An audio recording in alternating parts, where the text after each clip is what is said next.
Ouais, Mendo, est-ce que tu étais opérationnel pour nous présenter le space du soir?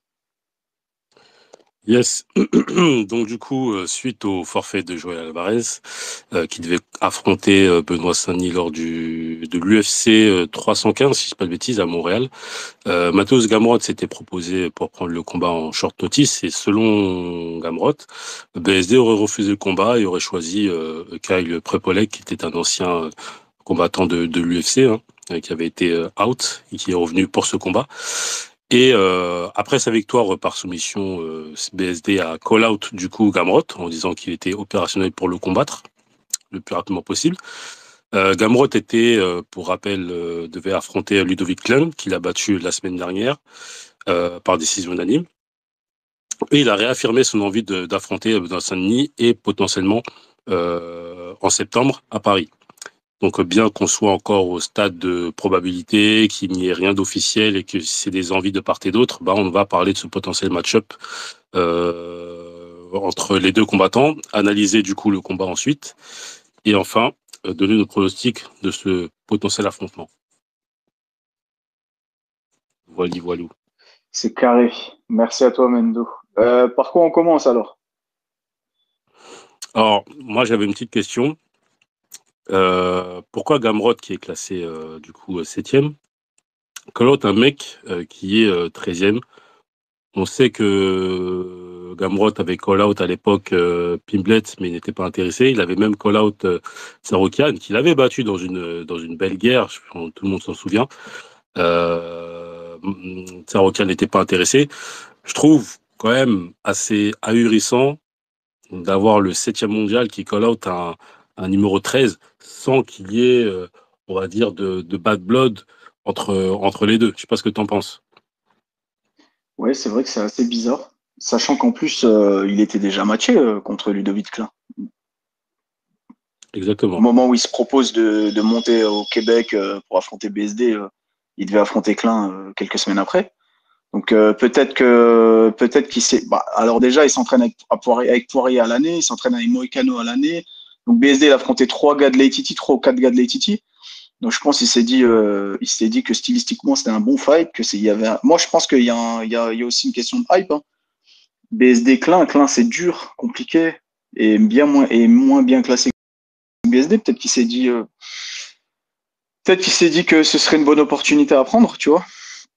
Donc ouais, c'est vrai que c'est Bah, assez bizarre, mais je vois un peu ça comme ça dans le sens où c'est dit stylistiquement c'est un match peut-être plus facile pour moi, mais qui va m'apporter un peu plus de lumière.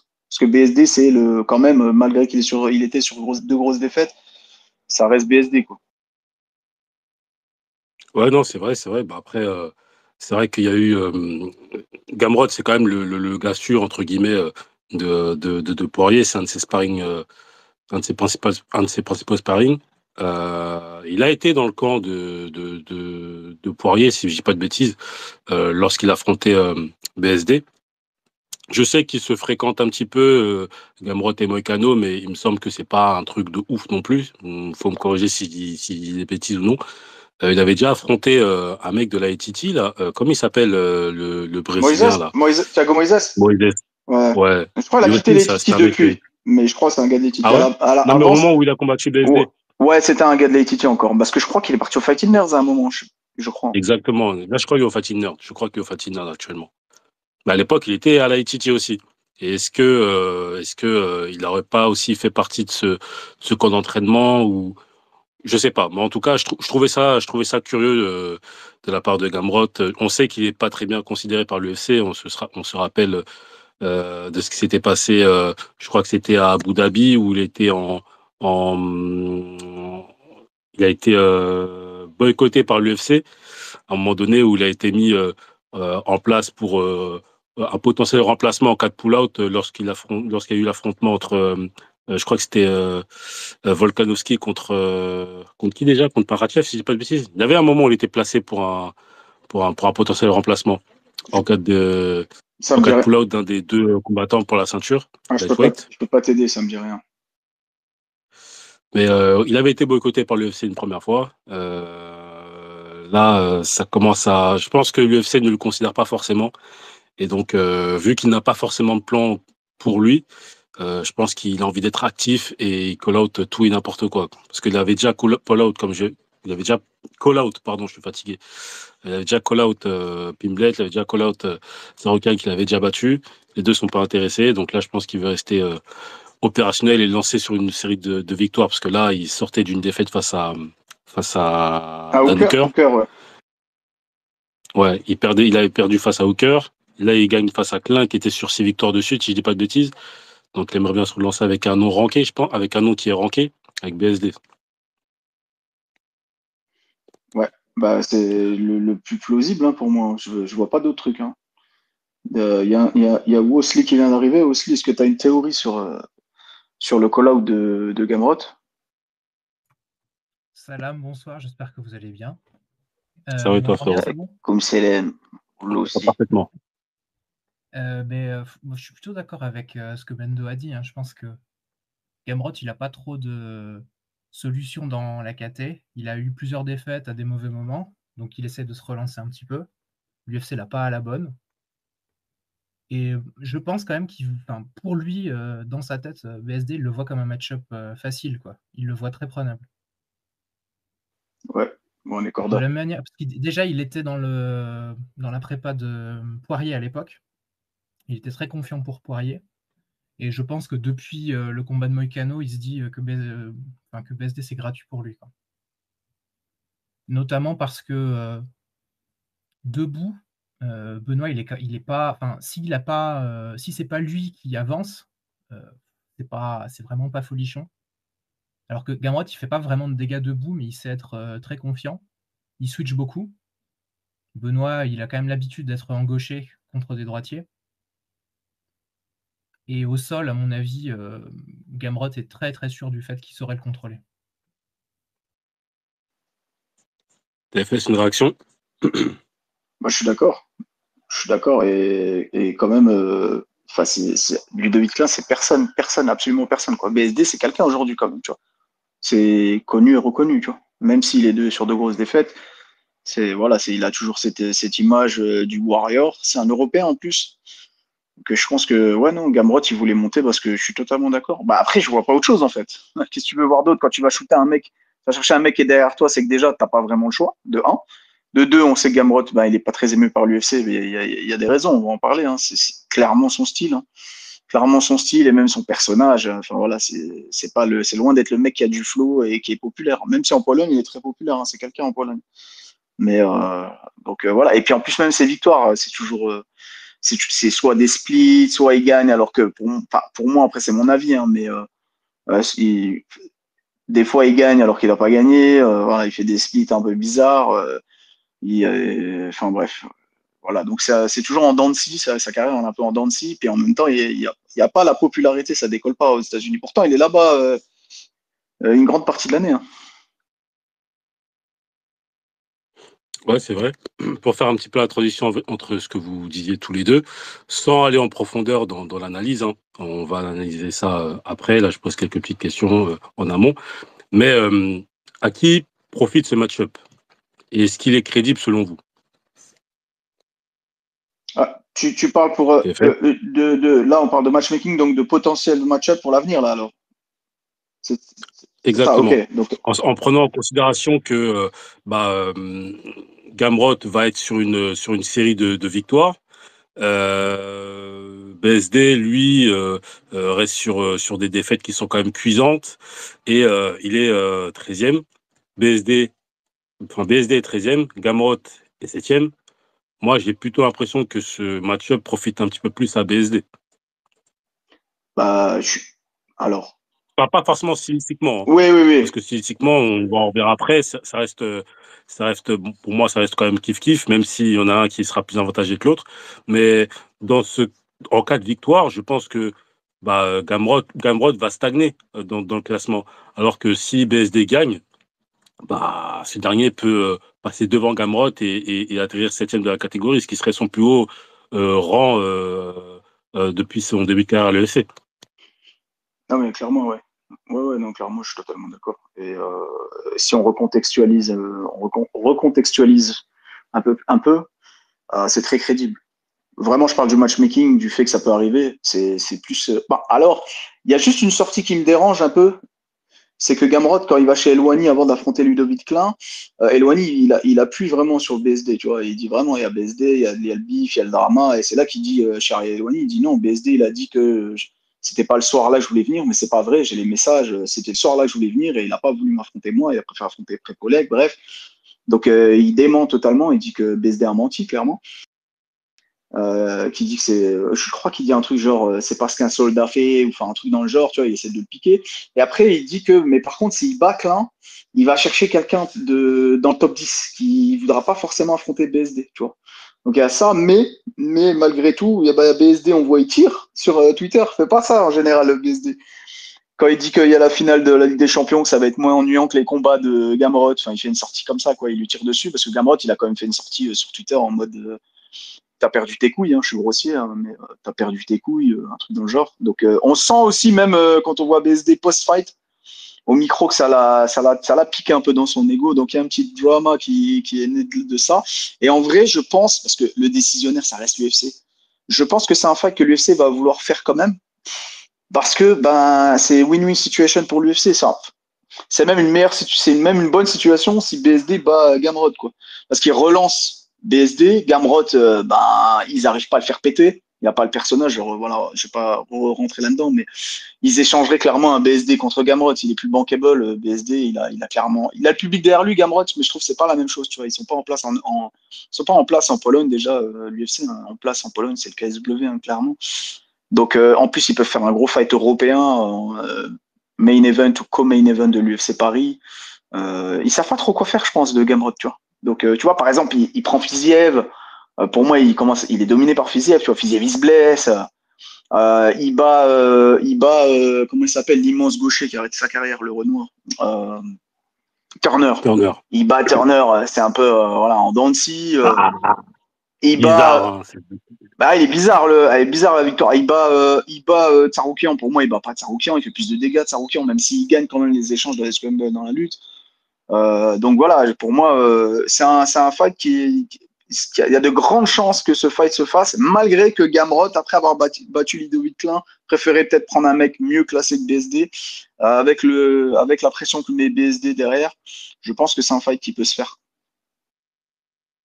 tout en sachant que aussi, faut pas l'oublier, mais les combattants lightweight, après je vais donner la parole à Mounir qui avait levé la main et ensuite Osli, mais quasiment tous les combattants sont potentiellement bookés, hein. Islam Makhachev, on sait qu'il monte. Tsaroukian, on entend des rumeurs comme quoi il attendrait le combat entre Oliveira et comment il s'appelle, et Topuria. Mais pour moi, il devrait affronter, selon moi, un combat en combat revanche.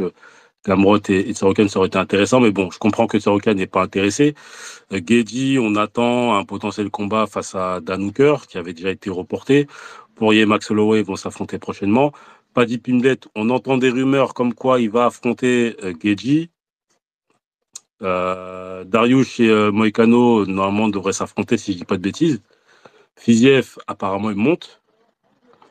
Donc, je peux comprendre que Gamrot, on est un peu gros sur la patate, comme on dit. Mounir, est-ce que tu nous entends? Bonsoir les gars, salam alaikum, j'espère que tout le monde va bien. Comme ça, Walaikum salam. Safi Molotov. T'es bien joyeux TFS, ou quoi? Ça va, alhamdulillah, et toi? T'es prêt à regarder cette carte claquée de ce soir là? Non, pas du tout, je vais pas la regarder. T'es prêt à regarder le 50-45 de Merab? Aïe, aïe, aïe, aïe, aïe, aïe, aïe. Moi, j'aime bien Merab, mais franchement, j'espère qu'O'Malley, il va trouver l'ouverture, vraiment. J'en peux plus. Oh, c'est pas le sujet, mais la vérité, je vois pas comment il peut s'en sortir. Ouais, franchement, il l'a tellement jeté dans tous les sens. Oumar, il a pas réussi à l'ouvrir. C'est pas O'Malley, c'est pas O'Malley qui Ouais, mais le O'Malley Bref, le O'Malley qui fume plus, le O'Malley qui sait pas colorier les cheveux, le O'Malley concentré, il me hype quand même. Il me hype le O'Malley là quand même. Donc j'ai envie d'y croire. C'est pour ça que j'ai chrono O'Malley. On fait jamais ça en général. Je suis toujours pragmatique, mais on a un peu misé sur la magie. Ouais, on verra ce que ça va donner, mais bon. Après un comment de toutes les heures. Mais bon, c'est pas, c'est pas le sujet. Ouais, moi, concernant ce match-up, la vérité, c'est pas un match-up qui m'enchante de ouf, dans le sens où t'en as un clairement 34 balais, Gamrot 34 balais, il est en perte de vitesse, c'est quelqu'un que les cadres de l'UFC ne calculent pas, ils en ont rien à foutre qu'il soit 7ème. D'ailleurs, c'est une hagra, à mon sens, c'est un manque de respect de le forcer à regarder dans le rétro. Il l'a fait à plusieurs reprises, hein, c'est pas une première. Hein. C'est pas une première. À plusieurs reprises, il a regardé dans le rétro parce qu'il n'a pas le choix, parce que voilà, personne. En fait, personne ne calcule, mais c'est qu'une personne ne calcule. Il a beau avoir un classement officiel qui est intéressant, il est dans le top 10 quand même de la meilleure catégorie de l'UFC, personne ne le calcule, personne ne lui donne l'heure. Et force est de constater que BSD, c'est un match-up intéressant pour lui, dans le sens où si il se fait pas allumer, parce que Gamrot en striking, c'est très très très très très très très très très mauvais. Ah, je suis pas totalement d'accord avec toi. Bah, BSD, c'est un peu... Mesdames, bonne soirée, à demain. Je parle de Gamrot, hein. Très très mauvais en striking. Bon, on en parlera après. Gamrot, il est horrible en striking. Ah, je trouve qu'il a progressé, moi. Oui, il a progressé par rapport à ses débuts. C'est comme si tu me dis, je sais pas, tu me dis Khabib, il est bon en striking. Oui, par rapport à ses débuts où il envoyait des coups aléatoires et maintenant il a une boxe relativement ordonnée, mais c'est pas. Non, Khabib, il est vraiment éclaté debout. Oui, bah voilà, tu vois ce que je veux dire. C'est que regarde ses premiers combats et regarde ce qu'il fait contre Yakunta. On pourrait croire qu'il est bon contre Yakunta, c'est juste qu'il se chie dessus de se faire emmener au sol, c'est tout. Mais Gamrot, c'est le même délire. Enfin, c'est le même délire, non, mais voilà, il a progressé en striking, mais ses progrès ne font pas de lui un bon striker. Devant BSD, bien que ce soit très rudimentaire. Quand je dis rudimentaire, c'est que voilà, c'est basique, c'est une boxe très basique qu'il a, Gamrot. Quand même, Gamrot, BSD, quand même, il a un KO power. Mais ça, on va en parler, Mounir. Toi, tu penses quoi du matchmaking, clairement? Est-ce que tu penses que c'est un fight qui peut se faire ou pas?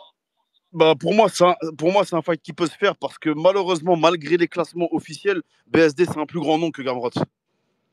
Et BSD, lui, ce qu'il cherche avant tout, c'est à grimper dans les classements après les deux tréhas qu'il a pris là. Gamrot, c'est un bon levier d'entrée dans le top 10 pour lui. Et je pense que dans le top 10 actuel, c'est le match-up le meilleur pour lui. En fait, dans les deux cas, il y a des points positifs, ce qui fait que ce match-up se justifie amplement. Et je pense, hein, à moins que les management et l'UFC n'arrivent pas à s'entendre, je pense que ce match-up, il peut se faire sans problème. Et il peut se faire même à Paris. UFC Paris septembre qui arrive, je pense qu'il peut être sans problème main event ou co-main event, dépendant de ce que Nassour va faire.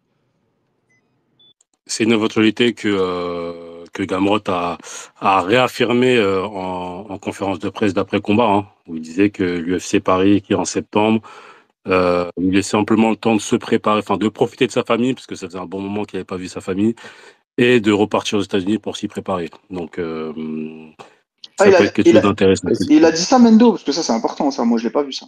J'ai pas regardé. Ouais, non. Et si les Polonais viennent en France pour l'UFC, ça va se taper. Il a dit ça. Non, pas forcément. Non, il a dit ça, mais il reste quand même ouvert à tous les combats. Lui, ce qu'il a dit, c'est pas forcément sa priorité BSD, mais lui, il veut rester busy, tu vois. Il veut vraiment combattre parce que il sort quand même ça faisait combien de temps qu'il avait pu combattu Gamrot. Il avait après sa défaite face à Hooker. Attends, je regarde vite fait. Ouais, c'est août 2024. Ouais, c'est ça. Ah non. Tu vois. Récemment, il a battu Ludovic Klein, hein, récemment. Oui. Non, mais en fait, là, ce que je veux dire, c'est que suite à cette longue période d'absence, lui, il a dit, ouais, voilà, il faut que j'ai un agenda. Il faut faire des talles. Mais je pense pas qu'il fait des grosses il faut que je combatte encore au moins 2 fois avant la fin d'année. C'est ce qu'il a dit. Donc, et c'est surtout parce qu'il sait que la montre, elle tourne. Il a 34 ans, Gamrot. Hein. Il a 34 ans, la montre, elle tourne. Ouais, non, mais quand tu arrives à cet âge-là, surtout dans cette catégorie-là, il faut que tu sois le plus busy possible parce que je pense que combattre qu'une seule fois par an, ça peut être compliqué pour un gars de cet âge-là et qui a en plus autant de combats en carrière. Slow, comment on dit son blaze? Lossi. Vous cassez pas le crâne avec. Vlossi, c'est ça, non? Vlossi. Là aussi. Enfin, vous dites comme vous voulez en vrai. Mais oui, je Maintenant, suis il faut qu'on d'accord, hein, c'est respecte du quand même. win-win ce match-up. Hein. Honnêtement, si l'UFC le fait pas, je comprends pas trop ce qu'ils ont en tête parce que voilà, Gamrot il a besoin de lumière, Benoît il a besoin de monter dans les classements. Gamrot il a l'air plutôt confiant sur le fait qu'il peut gagner. Benoît, à mon avis, enfin Gamrot lui fait pas peur parce qu'au moins, comment dire, il n'y a pas de risque de se faire finir. Donc ouais, non, pour moi ce serait vraiment le combat logique. Après, co-main à Paris, ça c'est moins sûr. Ne serait-ce que parce que Gamrot, c'est quand même pas sexy, même à Paris, voilà. Ou alors on suppose que Benoît ça suffirait, ce qui est possible, mais Ouais, c'est sûr. Pour moi, BSD, c'est le co-main minimum. ouais, c'est vrai que Bah, c'est vrai que quand même. ça fait une bonne transition. Je Mmh. te garde aussi, mais dans l'éventualité où effectivement il y a ce combat qui aurait lieu à Paris, et en fait je pense que ça peut changer beaucoup de choses dans notre analyse. Est-ce que vous le voyez potentiellement en main event, comme tu disais Mounir, et je te redonne la parole tout à l'heure aussi, hein, mais comme disait Mounir tout à l'heure, tout va dépendre de ce que fait Nassourdine. On sait qu'il est le backup du combat entre DDP et Shimaev. Si il step up et que Shimaev est blessé, bah, on n'aura pas de Nassourdine. Ça me semble normal. Hein. Il combat et on ne sait pas qui gagne ou qui perd. Dans tous les cas, ça serait compliqué pour qu'il soit à l'UFC Paris. Cyril Gane, qu'on voit de plus en plus là sur YouTube et sur Twitch, on sait que lorsque Cyril Gane on commence un petit peu plus à le voir dans les réseaux, ça veut dire qu'il y a potentiellement une information qui va sortir. Donc il y a une partie où il faisait sa petite promo pour son film KO. Je sais pas si quelqu'un l'a vu, moi je l'ai pas vu encore. Mais on a des rumeurs au moment où Cyril Gane, on le voit un petit peu plus dans les réseaux. Bah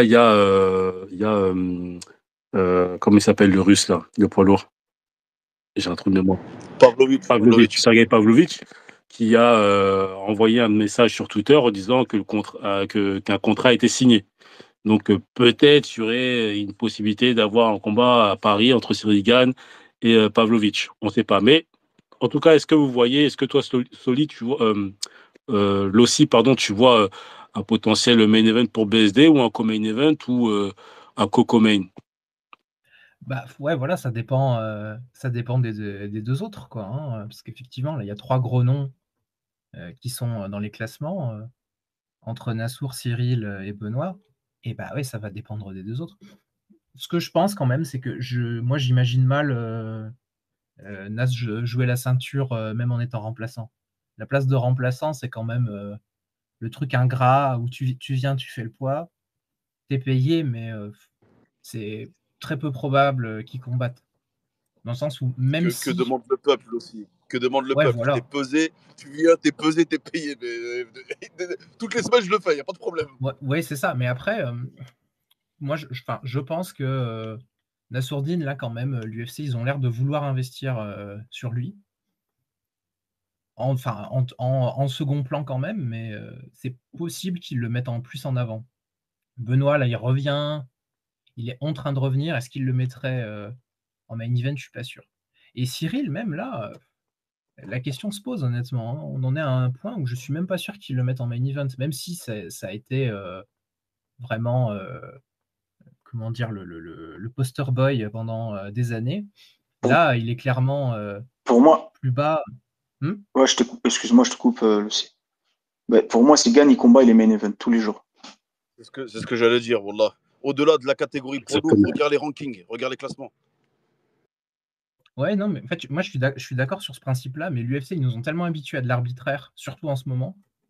Et Gane, disons qu'il a déçu plusieurs fois de suite et son dernier combat, clairement, il est mal passé, que ce soit au niveau du public et au niveau, des officiels aussi. Donc, Ouais, je sais je pas. Moi, suis je trouve que d'accord avec ça met toi. en doute.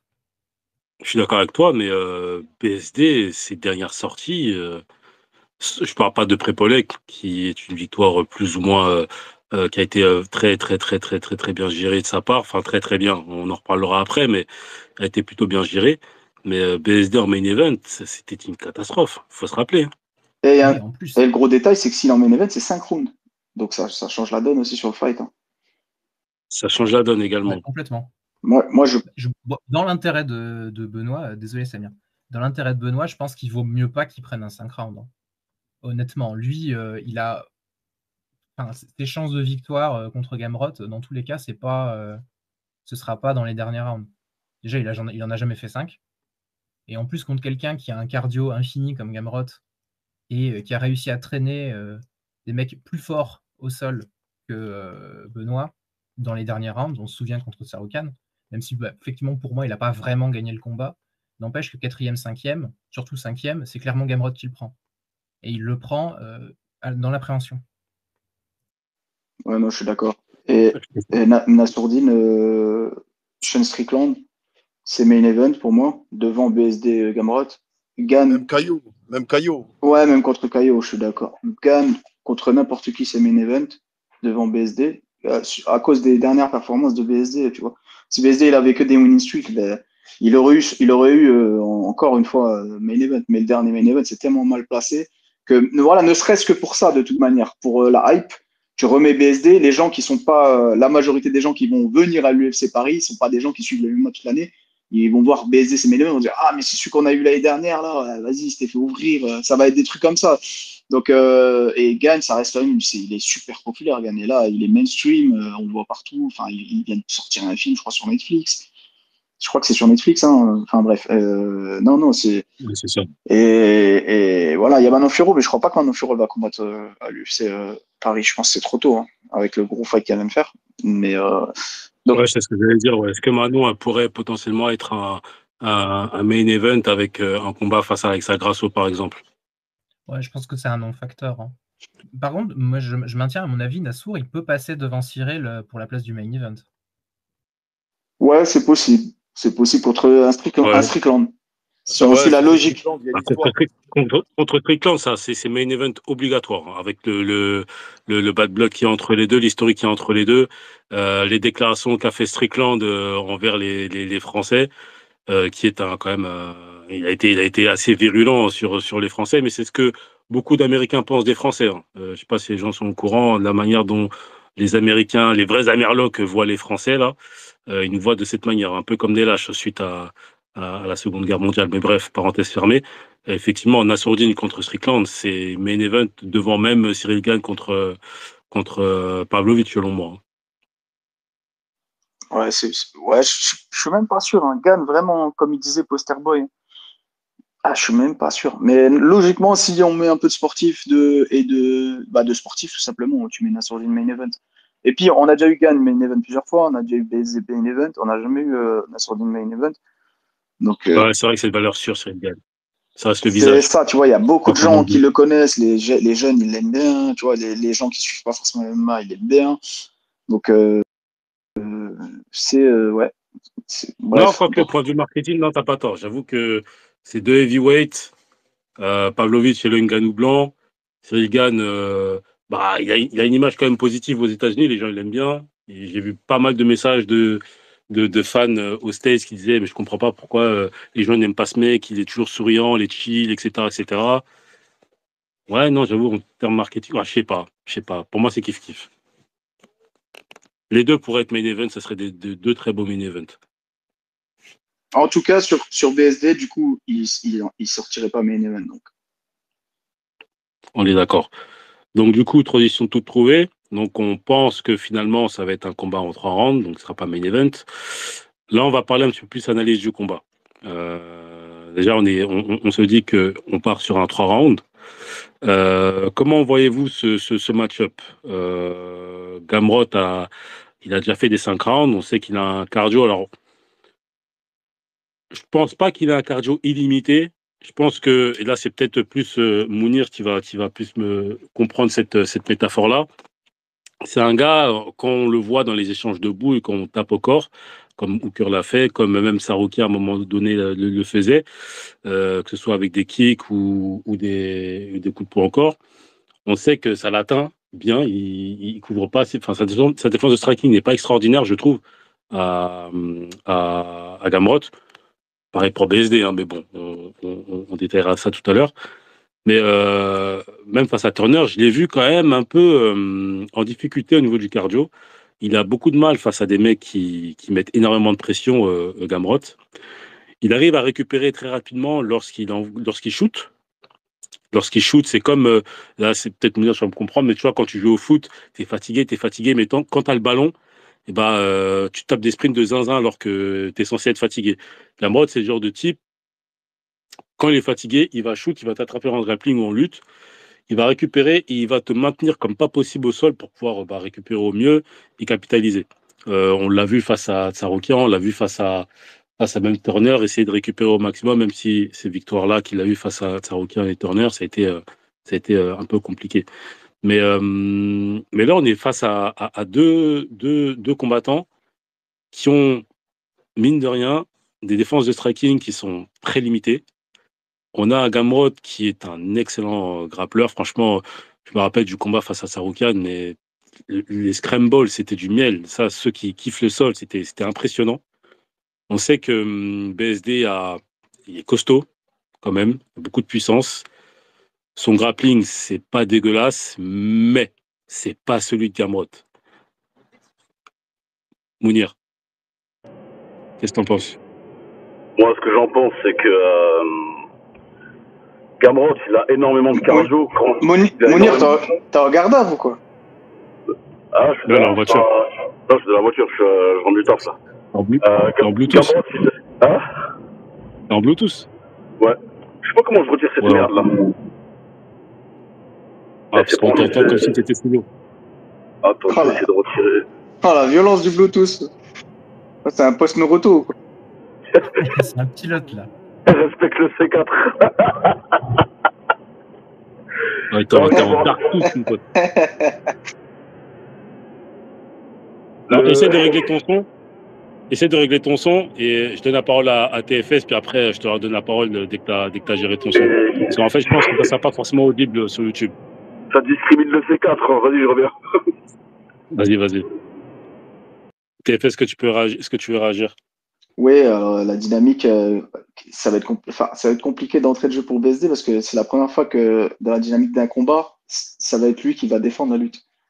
C'est pour ça que ce combat m'intrigue. Parce qu'en fait, Gamrot, c'est un gars, genre il affronte Benny Dariush. Dariush est champion du monde de no-gi, tu vois. Je dirais même pas champion du monde en gi, tu vois, en kimono. Il est champion du monde de grappling, en violette, en bleu, en violette, en marron. Il est champion du monde IBJF. Donc déjà, c'est un monstre en grappling, Dariush. Vraiment, on le sait, c'est un tueur à gage au sol. Il shoot et il va faire du grappling avec. Il prend Tsaroukian. On sait tous que c'est un tueur au sol, un tueur en lutte. Il shoot, il lutte avec Tsaroukian. Il le domine en plus dans les phases de préhension. Diego Ferreira, un assassin au sol. Diego Ferreira, il shoot, il va faire des scrambles, de la lutte, et il finit par faire craquer Ferreira et à terminer Ferreira. Donc en fait, il va shooter sur BSD. Et comme tu le disais tout à l'heure, en fait, Gamrot, il a d'énergie, il sait grinder, il serre les dents quand il est dans son domaine. Et son domaine, en fait, comme on est dans une cage avec ses MMA, il n'est pas très compliqué à aller chercher parce qu'il sait shooter de loin. Même si on va en parler, je trouve que ses entrées sont très téléphonées, mais ses entrées, tellement elles sont rapides, tellement c'est du low single leg, il va chercher très bas la jambe. Automatique. C'est très compliqué d'aller défendre sa lutte. En fait, elle est très chiante sa lutte, il va chercher très bas, très vite. Il cache sa tête, c'est assez chiant en fait parce que il va t'attraper la jambe en fait. Et du coup, ça va scramble. Et lui, c'est un vrai grappleur. C'est vraiment une lutte grappling, mais magnifique. C'est vraiment dans les scrambles, je pense que c'est un des meilleurs de l'UFC. C'est comme ça qu'il a dominé Tsaroukian, parce que Tsaroukian, je pense que c'est un meilleur lutteur. Mais quand tu ajoutes le petit grain de sel grappleur, champion de la DCC Trial Europe, etc., ben ça chamboule, tu vois, parce qu'il y a des positions qui sont absolument pas normales, dans lesquelles Gamrot il finit au-dessus. Et c'est même pas logique techniquement en fait, parce qu'en fait Tsaroukian il gagne les échanges en lutte. Mais ça scramble, Gamrot, il fait de l'octopus, il fait des dogfights, il fait 2-3 trucs de grappling bien propres. Et Tsaroukian, il comprend plus trop ce qui se passe et Gamrot se retrouve au-dessus. Donc, moi, ce qui m'intéresse dans ce match-up, premièrement, pour démarrer, on va dire, l'analyse, c'est qu'on va avoir un BSD, en fait, qui va devoir défendre la lutte.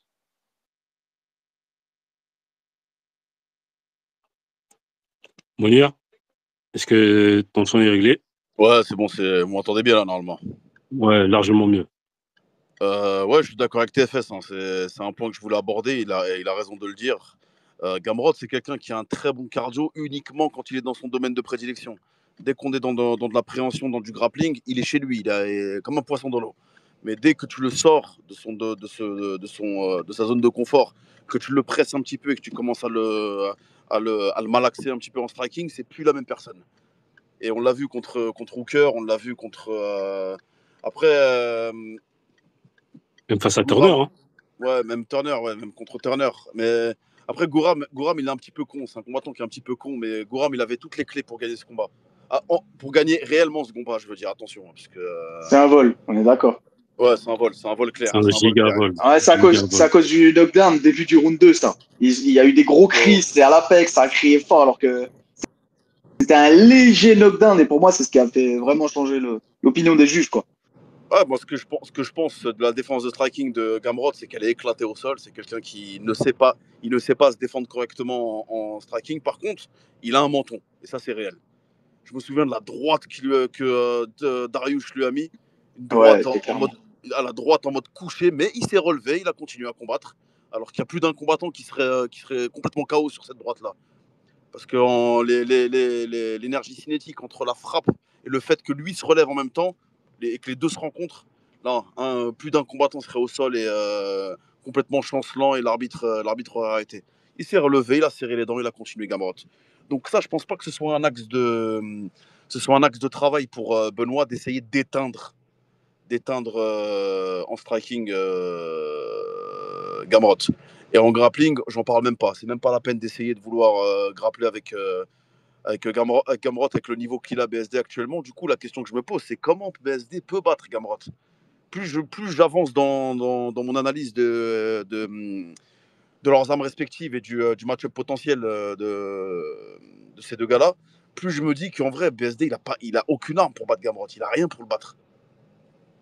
Je sais pas ce que vous en pensez, mais en vrai, le striking de BSD, c'est pas un one-punch knockout. C'est pas quelqu'un qui a un KO power à la je sais pas, Josh Emmett, par exemple. Ouais, mais moi, j'ai envie de dire que la solution, après, je te donne la parole BSD, aussi. il a pas ça. Je vais donner la parole après aussi, mais pour répondre rapidement à ta question et peut-être trouver un élément de réponse, c'est dans la plupart des combats que j'ai vus de Gamrot depuis son arrivée à l'UFC, dans tous les échanges de striking, il a été ébranlé. Mais vraiment. Tu prends contre Hooker, qui a été un gros combat face à un gros striker, on le connaît. Hooker l'a ébranlé à 2 reprises. Face à Rafael Dos Anjos, bon, il n'a pas trop été ébranlé, mais on a vu que dans les échanges en striking, ça pouvait être assez compliqué. Jalen Turner, c'était très compliqué. Contre Benil Dariush, tu lui as rappelé ce Falcon Punch qu'il lui avait envoyé, pour ceux qui ont la référence à Falcon Punch, dédicace à vous. On ne sait même pas comment il relève. Exact.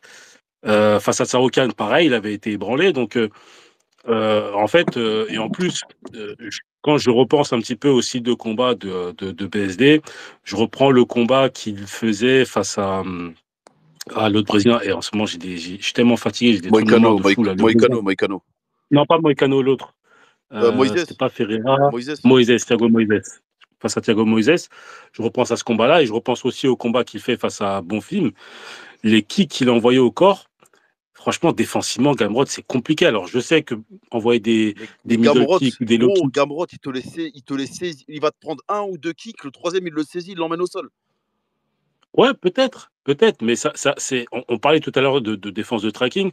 La défense de striking de BSD, elle est pas ouf. On va pas se mentir, elle est pas ouf. Il est beaucoup ouvert. Il veut prendre des coups et avancer et en envoyer 2 autres. Mais Gamrot, sa défense de striking aussi, elle est pas ouf.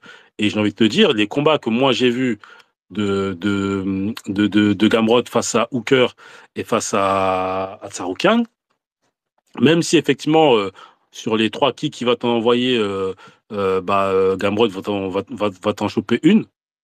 Mais il les mange les low kicks. Hein. Regardez le combat qu'il fait face à Arman, frère. Mendo, défensivement, c'est pas bon. Regarde la suite. Il va prendre 2-3 kicks. Allez, le troisième, il le prend, il l'emmène au sol.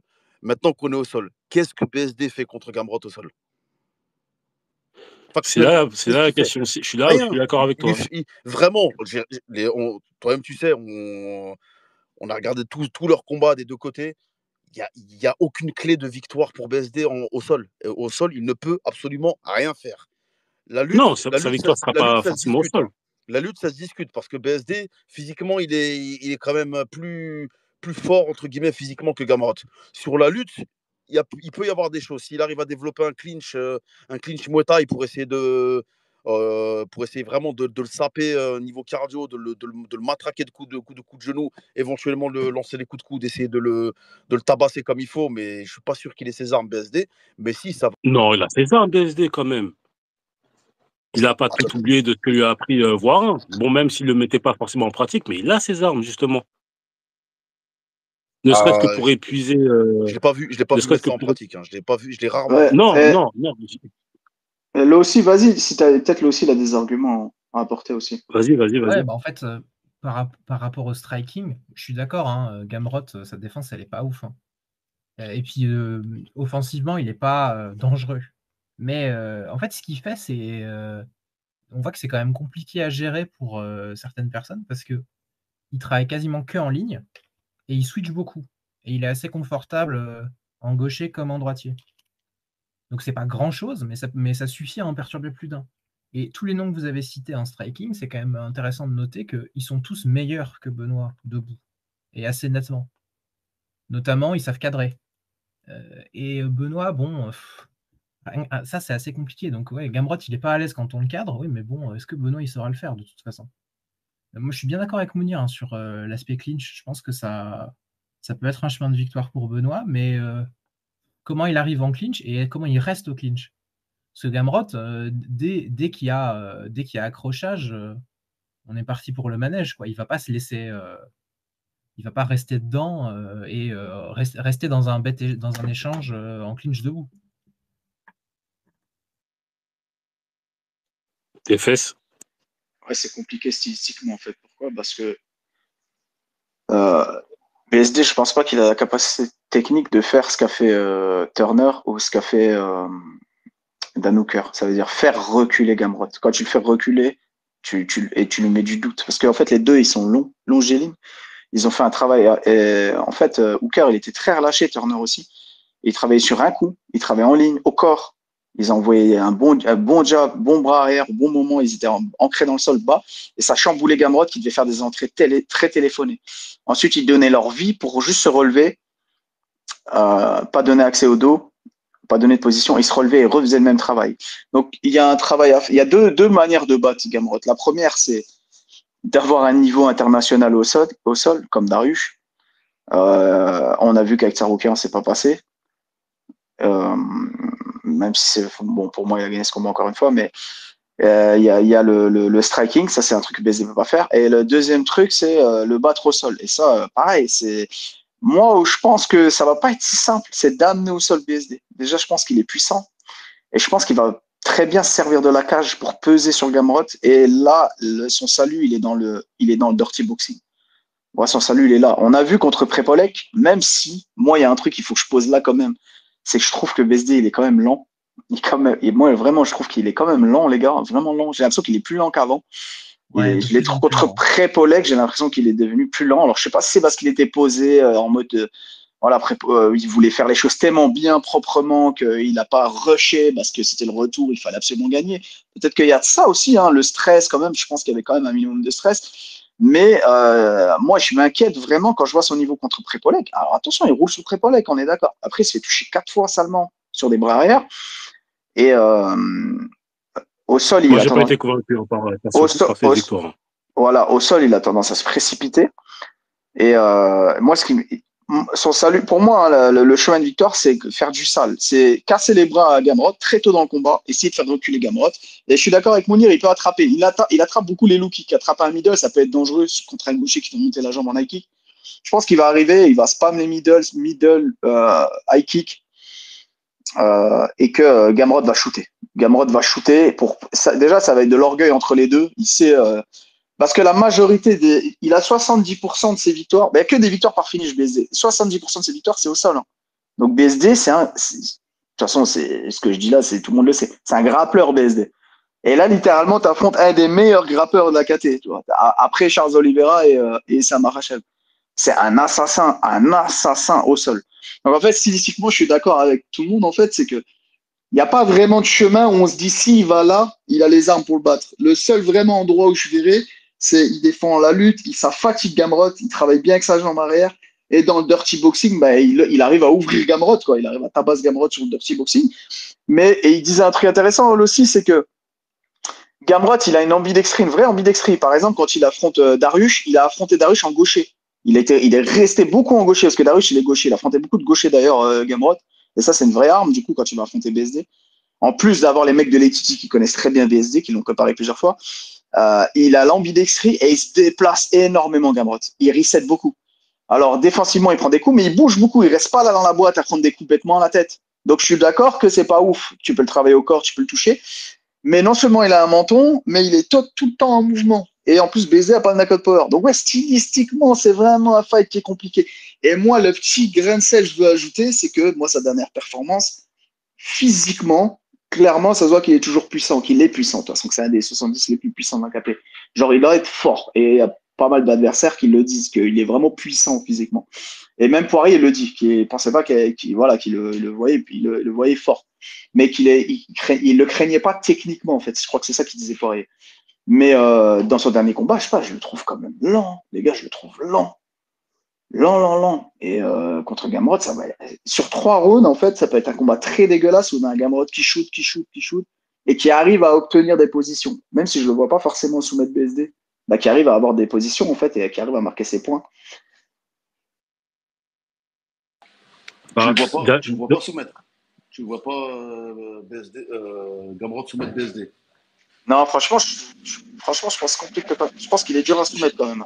Non, je parle pas de RNC, vraiment, je parle de clé articulaire. Non, encore pire. Non, vraiment, je vois pas BSD se prendre une clé de bras ou une Kimura. C'est possible, hein. Mais non. Gamrot, il a pas je le trouve pas très bon sur position. Même s'il a mis Kimura, genre à Jeremy Stephens, à Stephens assez facilement. Je le trouve pas top sur ses positions. Je trouve qu'il bouge beaucoup, il bouge trop. Et que c'est assez entre. Alors, tout est relatif, hein, mais c'est assez facile, je trouve, de se relever en face de lui, tu vois. Et ça le dérange pas de limite te laisser te relever pour re-shooter. Et il se fatigue pas à faire ça, en fait. C'est un excellent lutteur, en fait. Il est tellement technique sur son low single, là. Il vient ramasser la jambe, il vient se mettre en dogfight. Il est vraiment fort là-dessus. Et inversement, si BSD il essaie de mettre de l'appréhension en place, c'est-à-dire BSD il arrive avec une stratégie, bah, c'est moi qui vais lutter, bah pareil, ça va être très compliqué parce que il est très fort sur le front headlock, il sait défendre très bien quand il est prend bras-tête. Et il fait des slide by, enfin, il passe très vite dans le dos, il va très vite te contrer, faire des duck under. Enfin, il a un panel technique défensivement en lutte, Gamrot. J'ai vu beaucoup de combats avec lui, des super fights en Pologne. Voilà, c'est pour l'éteindre, bah, faut un Gary Tonon au premier tour de la DCC, quoi, pour lui mettre à l'étranglement arrière. Après TFS, tu parlais un petit peu aussi avec Monir du fait que pour que BSD puisse gagner, il faudrait qu'il puisse notamment faire un petit peu de dirty, essayer de salir le combat. Mais moi, en fait, la difficulté que j'ai avec ça, que je vois avec ça, c'est que dans la mesure où effectivement, bah, je dis n'importe quoi, mais ça part en cage control, ça part en dirty boxing. Bah, de notre côté, on a Gamrot aussi qui peut, entre guillemets, pourrir le combat. Si, sait-on jamais, il nous fait ce qu'il a fait face à Bonfim et face à Moïse, savoir casser ses bras, spammer des middle au corps, et que, sait-on jamais, il est ébranlé, bah, on peut voir un mec comme BSD, comme Gamrot, pardon, gâcher le combat en essayant de lutter, l'amener au sol, etc., etc. Et là, la question que je me posais en ayant cette réflexion, c'est est-ce que Gamrot aura la possibilité de maintenir au sol BSD? Parce que même si on sait qu'il est supérieur au sol, Gamrot, BSD, ça reste quand même quelqu'un d'assez puissant. Est-ce que BSD aura les habilités également à se relever lorsque Gamrot shootera au sol? Moi, je pense que oui. Déjà, bonsoir. Bienvenue. Oh, t'as une pépé qui est superbe. Merci. Tu veux intervenir? Vas-y, John Cena, dis-nous. Non, en fait, de base, j'allais vous parler d'un autre truc vis-à-vis de Shan O'Malley et Merab Dvalishvili ce soir. C'était Non, pas pour ça, mais j'ai vu on, là, on- BSD on et va y Gamrot. revenir, on va y revenir à la fin si tu veux. On va y revenir à la fin si tu veux. Vas-y aussi. Bah, c'était intéressant ce que disait Samir hein, sur le grappling de Gamrot, c'est vrai. Un truc en plus, c'est que Benoît, lui, il laisse un peu traîner des trucs hein, en grappling. C'est-à-dire il est bon, mais il fait des petites erreurs. Je pense à Moïse, par exemple, où même quand il prend le dos, enfin, tu vois, quand Moïse était en tortue, Benoît, il place pas très bien ses jambes, il s'est fait choper le pied bêtement, etc. Gamrot, ce genre de truc, il s'en saisit immédiatement. Je veux dire, contre Tsaroukin, il faisait des Victor Roll. Donc, même si Benoît, imaginons, retourne tout en puissance, etc., pèse fort sur Gamrot, je pense qu'il arrivera, il n'arrivera pas à le maintenir en dessous de lui, quoi.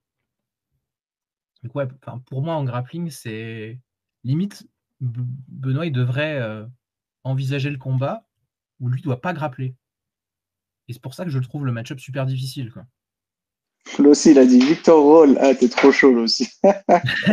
Et c'est drôle que tu dises ça parce que Darius lui a fait un Victor Roll.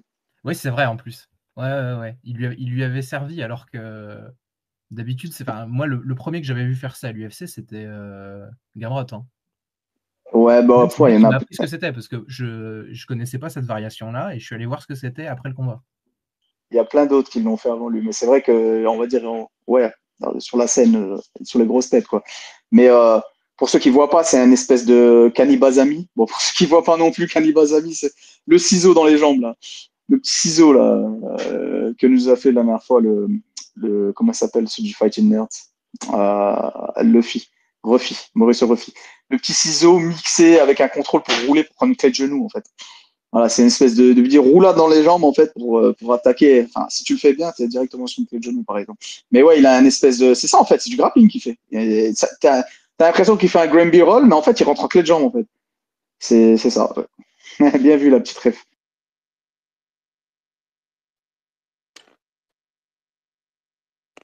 Donc, est-ce que vous voyez encore d'autres chemins de victoire pour BSD ou des complications pour BSD?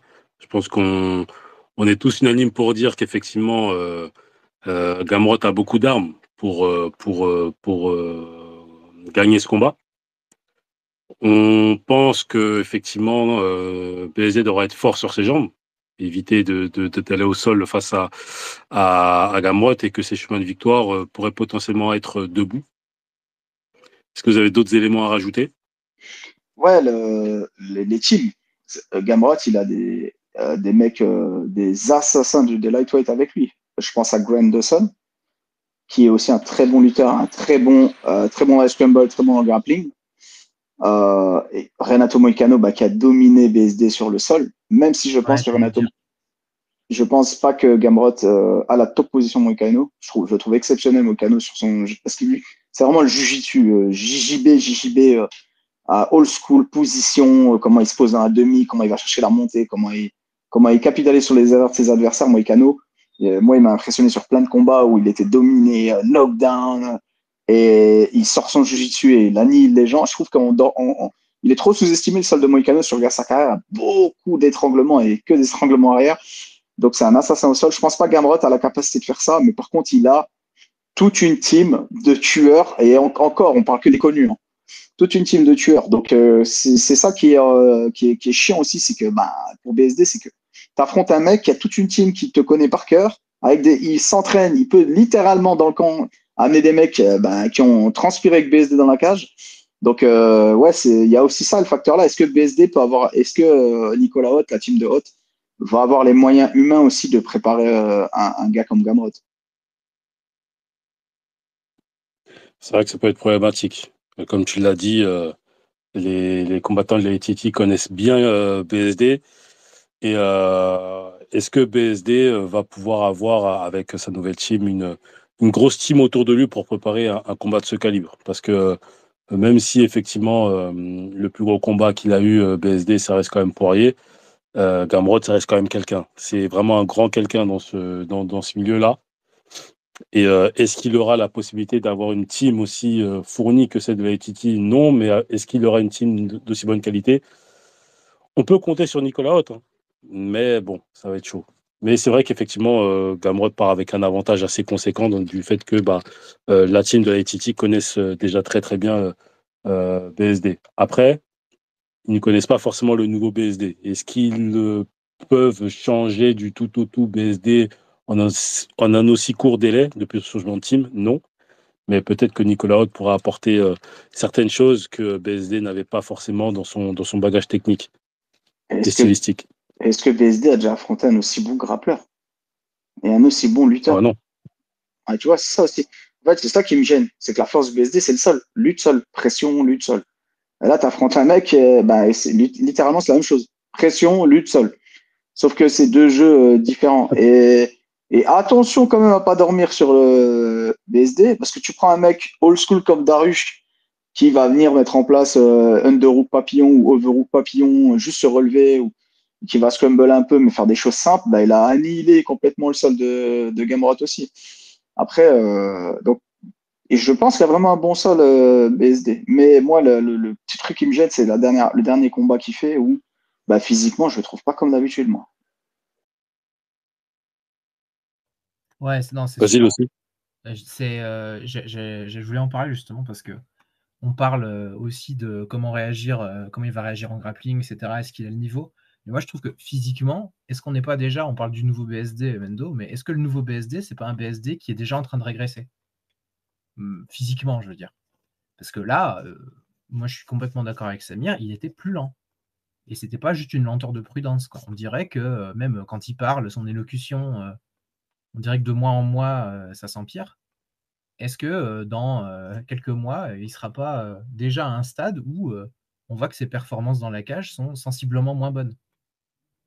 Parce que honnêtement, que hot ou pas hot, il n'a pas l'air de comprendre qu'il doit arrêter de se manger des coups comme si c'était des compléments alimentaires, quoi. C'est incroyable. Ah, c'est la guerre. Il lâche pas l'affaire avec Ouais. ça. Non, mais en plus, Ouais, c'est quoi la guerre? Ça veut rien dire, quoi. Il est vraiment ouais. débile. C'est le deuxième round. Deuxième round, on m'a laissé voilà, faire plaisir au public. Voilà, faire la guerre. Et puis là, boum, il se prend 4 bras arrière par un mec qui sort de nulle part. Et puis en plus, Donc, bras arrière les mains basses, puis il en prend un, il garde les mains basses, il en prend deux, il garde les mains basses. Il veut pas apprendre, quoi. Après, moi, pour réagir par rapport à ça, c'est un débat que j'avais eu avec certains potes à moi de ma salle. Euh, Quand tu as ce style de combat-là, c'est très, très, très difficile de changer du jour au lendemain. Il a gagné en combattant ainsi, il a perdu en combattant ainsi. C'est pas du jour au lendemain, tu vas lui apprendre à lever sa garde. Jiri Prochazka, c'est un gars que je suivais depuis bien longtemps. Il était au Rising, etc., etc. Il a toujours eu ce style de combat-là aussi. Main basse, il compte sur son menton comme un sorte de bouclier pour lui permettre d'aller de l'avant et d'envoyer 2 fois plus de coups. Je trouve que c'est débile. Je suis totalement d'accord, hein, c'est totalement débile. Mais ça reste son style de combat. Et même si on souhaite qu'il ait les mains un petit peu plus hautes, qu'il ait une meilleure défense de striking, qu'il bouge un petit peu plus sa tête, qu'il ait un petit peu plus de footwork, je suis entièrement d'accord. Mais on ne change pas de style de combat du jour au lendemain comme ça. Et donc, du coup, je suis d'accord avec ce que tu dis, hein. Je pense que le combat contre Moïcano l'a clairement marqué. Et comme je le disais tout à l'heure en préambule, moi, lors de l'intervention de TFS, moi, je n'ai pas trouvé BSD rassurant sur sa prestation face à Prepolek. Parce que les 4 bras arrière, 5 bras arrière qui se mangent face à Prepolek, si c'était un mec comme Dan Hooker, si c'était un mec comme Poirier, ou un mec comme Charlie Olive qui lui envoyait, ça finit en knockdown et potentiellement en TKO ou en soumission. Donc là, il sera face à un mec comme Gamrot qui, je dirais pas qu'il a des coussins dans les gants, mais c'est pas un foudre de guerre au niveau du knockout power. Mais ça reste quand même pas très rassurant. La seule chose qui peut être rassurant dans le domaine du striking, c'est que, comme je disais tout à l'heure, Gamrot, dans la quasi-totalité de ses combats, il prend un knockdown où il est ébranlé par un coup, qu'il soit au corps ou ailleurs. Donc, le seul chemin de victoire que je vois de BSD, c'est effectivement essayer de rester debout et essayer d'être solide défensivement en lutte. Mais est-ce que ça va être possible pour BSD de ne pas, voilà, de pas succomber au grappling de fou furieux de Gamrot. TFS? Moi, je suis d'accord avec toi. Je pense que s'il utilise bien la cage, il utilise bien son physique, il cherche pas à faire du grappling. Il rentre pas dans cet orgueil-là de ouais, moi aussi j'ai du sol, parce que ça va lui coûter énormément d'énergie au deuxième round, au troisième round. Je pense pas qu'il a le même niveau qu'au premier. Et c'est le bread and butter, voilà, c'est de Gamrot, excusez-moi pour les anglicismes, et pour le son d'ailleurs qui est un peu moins bon ce soir, je le sais. Mais je suis d'accord, s'il arrive vraiment à utiliser son physique, en fait, Gamrot s'épuise et en fait, il faut qu'il fasse du BSD, il faut que ça passe dans les échanges. En fait. Il faut qu'il arrive à ébranler, à toucher Gamrot. Parce qu'il a ça, BSD, par contre. Il a le goût, l'odeur du sang, le goût du sang, tu vois, il a comme ce petit instinct de tueur quand même. Même si quand il va aller chercher sa proie, même quand il va aller tuer, il va avoir le menton plein de fenêtres et ça va être du kiff-kiff, du 50-50. Je pense que comme Gamrot, c'est pas un gros frappeur et qu'encore une fois, je pense qu'il ne le trouve pas très bon pour garder les positions et que je suis pas certain qu'il arrivera à garder BSD au sol assez longtemps, pour le soumettre du moins. Le chemin de victoire, il peut se trouver là en fait pour BSD. Mais je suis assez pessimiste. Pourquoi? Parce que c'est une dynamique dans laquelle on n'a jamais vu BSD en fait. Défendre la lutte pour imposer du striking. Je sais pas, imagine-toi quand même, imagine-toi la stratégie que tu vas donner à BSD. C'est, écoute, aujourd'hui, ben, c'est toi qui vas défendre la lutte et par contre, tu vas devoir descendre le mec en pied-point, sachant qu'il y a d'excellents strikers qui ont essayé de le faire à Gamrot. Et ça n'a pas fonctionné. Ça a fonctionné pour Dariush, par exemple, qui a été prendre une décision. Ça a fonctionné pour Hooker qui a été prendre une décision. Ça a été le combat de la soirée. Ça a été une guerre monumentale parce qu'il ne faut pas oublier, Gamrot, on dort un peu son debout, mais debout, il a été dans des échanges avec Hooker. Il a touché Hooker. Hooker, il sort quand même dans l'état du combat. Donc, ouais, c'est ça qui me gêne un peu. C'est de base, hein, le stylistiquement me gêne. Vas-y aussi. Ouais, mais je suis du même avis que Samir. Hein. Il a une solution s'il arrive à rentrer dedans debout, mais en fait, ça me semble beaucoup demander à Benoît, puisque lui, tout ce qu'il comprend debout, c'est y aller comme un débile. Alors que là, il faut y aller quand même en étant un petit peu plus malin dans son approche. Je pense que c'est beaucoup lui demander mentalement et physiquement, je pense que c'est aussi beaucoup lui demander parce qu'encore une fois, je suis persuadé qu'il diminue franchement à ce niveau-là et qu'un Gamrot qui n'est pas dangereux, c'est pas impossible que dans quelques mois, ce soit un Gamrot qui mette mal à l'aise debout Benoît parce que il est devenu trop lent, il a pris trop de coups. Quoi. Ouais, Après, tu penses vraiment brain damage, quoi. Tu penses vraiment qu'il est déjà là-dedans. ouais, l'élocution, c'est un truc qui trompe pas, en fait, Samir. Niveau neurologique, il est atteint. Donc après, est-ce que c'est que l'élocution qui est atteinte ou est-ce que l'élocution, c'est le symptôme d'autres dégradations à venir? Ça, on ne le sait pas. Mais moi, de voir ça, ouais, ça m'inquiète franchement. Et c'est surtout que dans une optique où c'est un match-up où il a besoin d'être au rendez-vous physiquement et d'être au rendez-vous debout et de bien jouer son coup, c'est mal parti pour lui. Pour autant, il a ses chances. Hein. C'est sûr qu'il peut, il peut le faire. Il peut clairement le faire. Gamrot, il est ébranlable. C'est possible de le mettre mal. C'est possible de gagner à la décision, même si, voilà, encore une fois, Benoît gagnait une décision. Mais c'est ça aussi, c'est que est-ce que il n'est pas à un niveau mental où, même s'il gagne le combat, il va pas faire le débile troisième round et perdre bêtement parce que il veut pas gagner à la décision. Peut-être. Après, ça va être au boulot de Nicolas Haute d'essayer de rendre plus coachable, de faire en sorte qu'il ne part pas dans les tours en essayant de faire pas du BSD, hein, mais du mauvais BSD, du coup, ne pas aller à la guerre et d'essayer d'être le plus stratégique possible. Est-ce que c'est possible?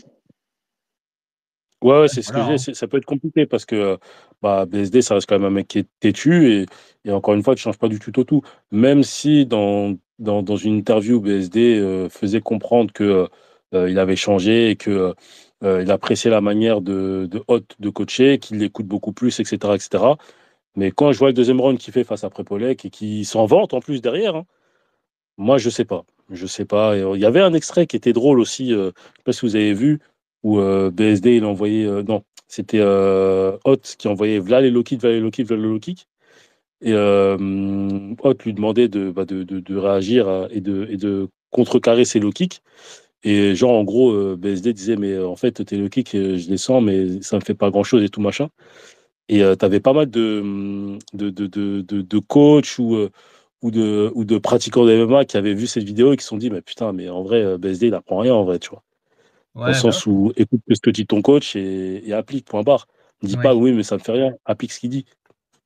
Oui, en plus, moi, ce qui me perturbe le plus dans ça, c'est que c'est des vidéos qui sont censées le mettre en valeur. C'est des vidéos que eux-mêmes postent parce que c'est les meilleurs moments de leur entraînement. Donc, si dans les moments qui sont estimés vidéogéniques, Benoît, il en est à ce stade de mauvaise foi et de ne pas écouter son coach, c'est pas bon signe. Moi, je pense qu'il apprécie Hot parce que Hot, c'est pas quelqu'un qui est cassant. Et donc, Hot, il lui fait des remarques. Et puis, Benoît, des fois, il écoute, des fois, il écoute pas. Et puis, il est content parce que Hot, il lui dit ce qui va bien quand même, quoi. Alors que Ouais, il est très Voirin, pédagogue, il Hot. n'hésitait pas à le casser quand il n'était pas content. Mais pour autant, Benoît, il n'écoute pas. Et moi, j'ai peur que dans sa mentalité, si tu lui cries pas dessus, il n'écoute pas. Donc, à mon avis, il apprend pas vraiment avec Hot. Lui, là, au contraire, c'est qu'on voit que là, avec Hot, il a de plus en plus une tête en choupa choups. Ce qui veut dire, je pense, que quoi qu'on lui dise à l'entraînement, lui, il y va comme un bourrin, donc il se fait marbrer. Et plus il se fait marbrer, plus il se dit ah, il faut que je continue, là, c'est bon, je me sens guerrier à nouveau. Ouais, malheureusement, c'est ça en fait. BSD, c'est BSD, hein. Je pense que Hot, ce qui lui apporte vraiment, c'est de l'apport technique, vraiment technique, technico-tactique même, je dirais, parce qu'il y a un endroit où je pense qu'il est très bon, Hot, c'est la cage, le sol, la lutte. Je pense vraiment qu'il est bon là-dessus. D'ailleurs, c'est une black belt, hein, et je pense qu'il est vraiment bon là-dessus. Et je pense que BSD va s'améliorer à ça. Tu vois, il va être encore meilleur pour se lever, pas exposer son dos, les placements dans la cage. Euh, mais ouais, je suis. Après, les vidéos qu'on a vues, c'était une période de transition, peut-être aussi, tu vois. Peut-être qu'il fallait le temps aussi, tu sais, quand t'es tout le temps le capitaine, t'es tout le temps le chef, t'es toujours comme il le dit lui-même, un peu ton propre head coach. Ouais, il faut un temps d'adaptabilité, excusez-moi. Donc, ouais, on verra à la prochaine sortie, ouais. Mais malheureusement, je suis pessimiste quand même. Est-ce qu'on peut passer au prono ou vous avez encore d'autres éléments à rajouter? Non, moi, je pense que j'ai tout dit. Ouais, c'est carré, hein. Donc vas-y, TFS, qui est-ce que tu vas gagner dans ce match-up qui est quand Gamrod, même très compliqué? Gamrod décision. Ok, Mounir, Gamrot, décision, pareil. shout out au petit. Lossi, Ah bah, on va tous être d'accord parce que je vois la même chose. Hein. Gamrot décision aussi. vas-y, je vais faire l'avocat du diable. J'espère BSD. On espère tous BSD, hein, mais j'ai envie de croire en BSD cette fois-ci. C'est vrai que j'ai pas été du tout rassuré de son dernier combat, c'est une vérité. Son dernier combat ça m'a effrayé.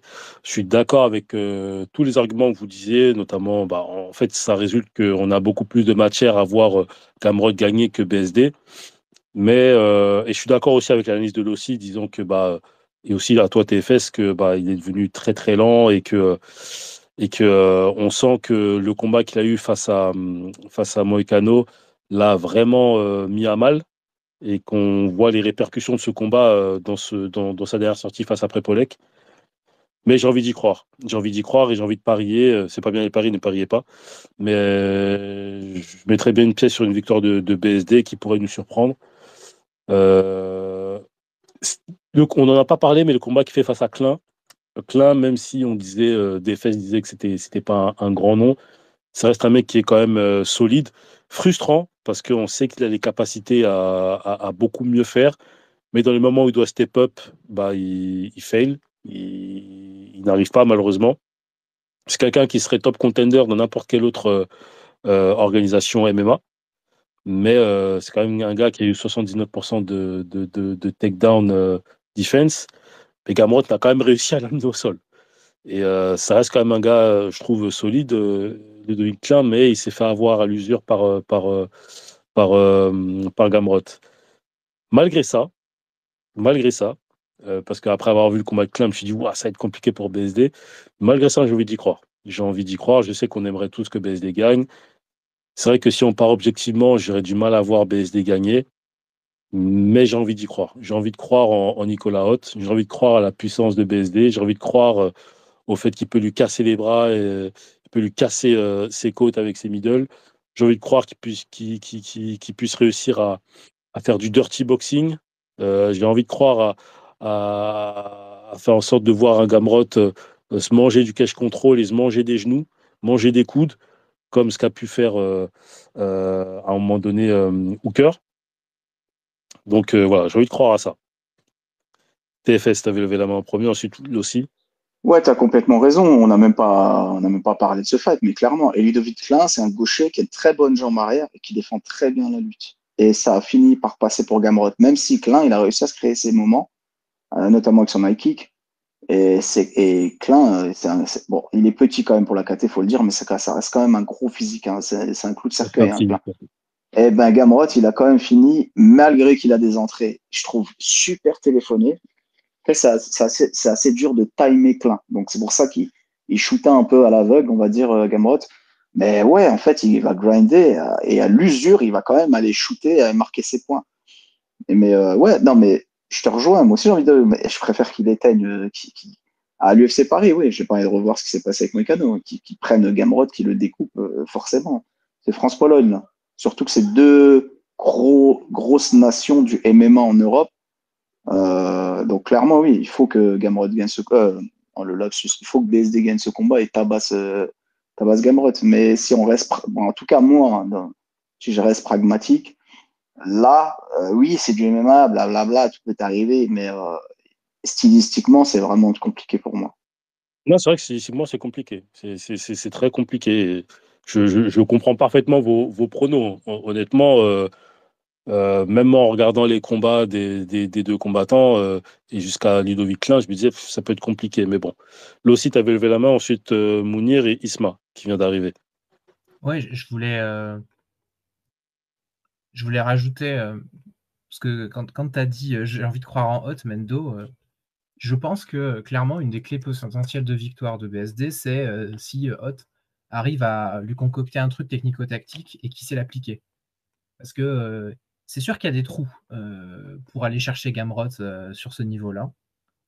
Déjà parce qu'effectivement, ses entrées, c'est tout le temps les mêmes.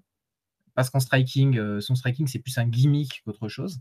C'est-à-dire qu'il est capable de perturber les gens parce qu'il fait quelque chose que la plupart ne savent pas faire. Mais si tu résistes à ça, bah, ça s'effondre un petit peu. Donc, sur le plan technico-tactique, c'est sûr qu'il y a un truc à faire.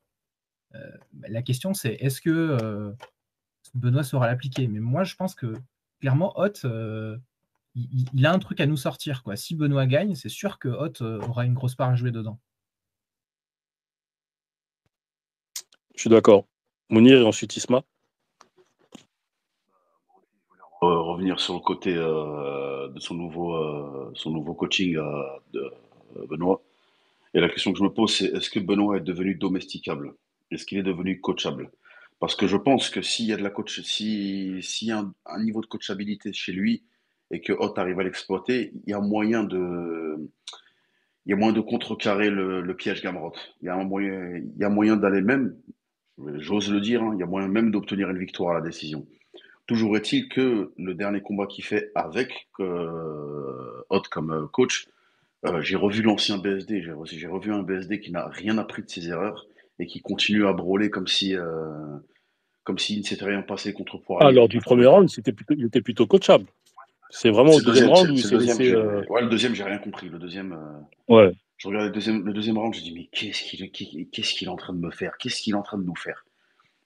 Et du coup, c'est pour ça, c'est en regardant ce round-là que je me pose des questions sur le niveau de coachabilité de Benoît. J'ai l'impression qu'il peut t'écouter pendant un certain temps et que après, malheureusement, le naturel reprend le dessus et qui part en couille, faut dire les termes, hein.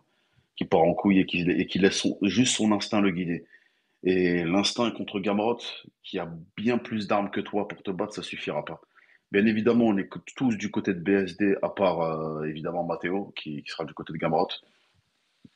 Mais force est de constater, ouais, avec une analyse pragmatique, comme il disait TFS, je vais pas faire de statistiques, hein, c'est des conneries ça, mais Gamrot a bien plus d'armes et bien plus d'expérience. C'est important de le préciser aussi, hein. Gamrot, c'est un combattant qui a énormément d'expérience à très haut C'est un niveau, vétéran, hein. ouais, très haut niveau, qui est pas encore fini à mon sens, hein. J'ai vu son combat contre Ludovic Klein, je le trouve toujours frais, toujours avec un excellent coup d'œil.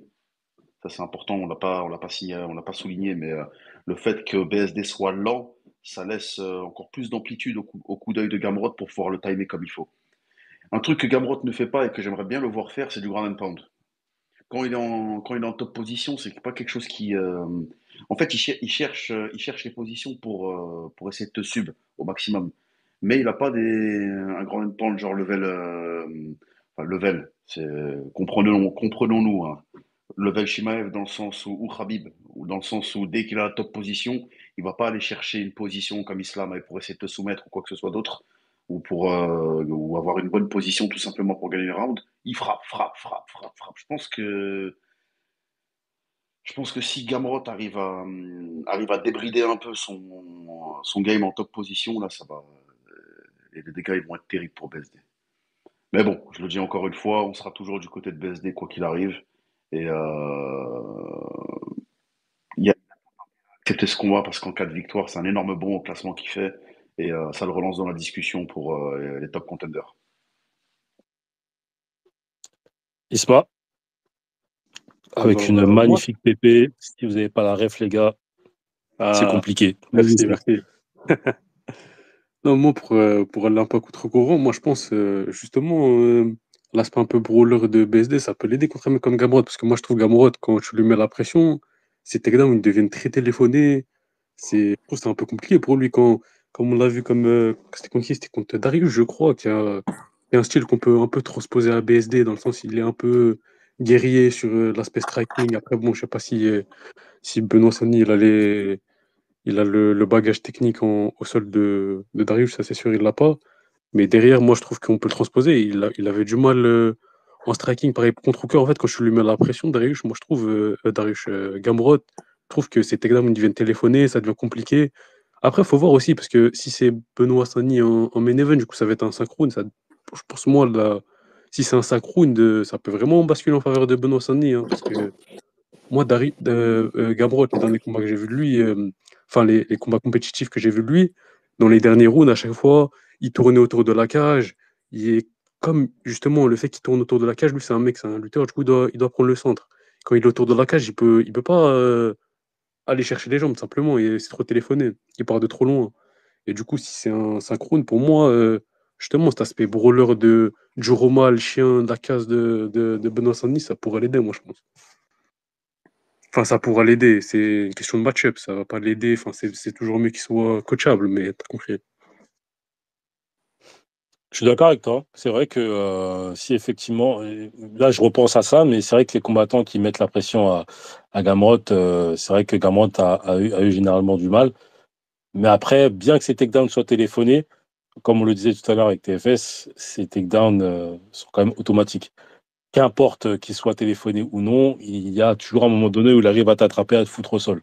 Maintenant, est-ce que Gamrot a la possibilité et la capacité là, on part dans une éventualité où c'est en 5 rounds, en 3 rounds, pardon, parce qu'on ne pense pas que ce sera un main event, Gamrot vs BSD. Et je ne pense pas que son équipe le laisserait faire un 5 rounds face à Gamrot. Je ne pense pas. Même si je suis d'accord avec toi, ça pourrait être beaucoup plus avantageux enfin, beaucoup plus, je ne sais pas, mais ça pourrait être avantageux pour BSD. Mais je pense que ça sera plus un 3 rounds. Mais je suis d'accord, hein. Il a du mal face à des combattants qui mettent la pression. Après, on compare avec des mecs comme Hooker et des mecs comme Turner qui, bah, eux, sont des très bons strikers. Et il a une grosse takedown defense aussi, Dan Hooker. On l'a vu face à Gamrot. Est-ce que Jexki et Ron ils veulent intervenir avant qu'on conclue avec Ouais, une dernière question? je veux bien intervenir. Salut les gars. Salut Ron. Moi, ce qui m'énerve un peu avec Sarni, c'est qu'en fait, il n'a pas du tout de recul sur lui-même.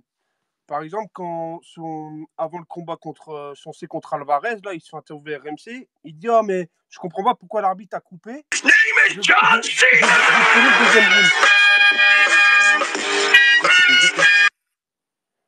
Ouais, il dit ça. Et je pense que Ron, excuse-moi. John Cena, tu viens d'arriver. Évite de faire des trucs comme ça, s'il te plaît. No disrespect, mais ça va être remis sur YouTube. On souhaite être le plus audible possible. Vas-y, Ron, excuse-moi, continue. Ouais, en fait, il n'a pas de recul sur lui-même, comme l'histoire des locs que vous parliez tout à l'heure. Ah, mais ils me font pas mal. Bah oui, vous tournez avec des protèges tibias, les gars. Et ce qui a marché entre Nassourdine et Hot, ce que je pense, c'est qu'en fait, Nassourdine, déjà, il ne faut pas oublier qu'il a entraîné au Factory, donc son style a un peu découlé style factorien, ce qu'avait Nassour. Alors que le style Warin n'a rien à voir de A à Z. Donc c'est pour ça que je me demande si la connexion Hot-Saint-Denis peut marcher. Voilà, c'est tout pour moi.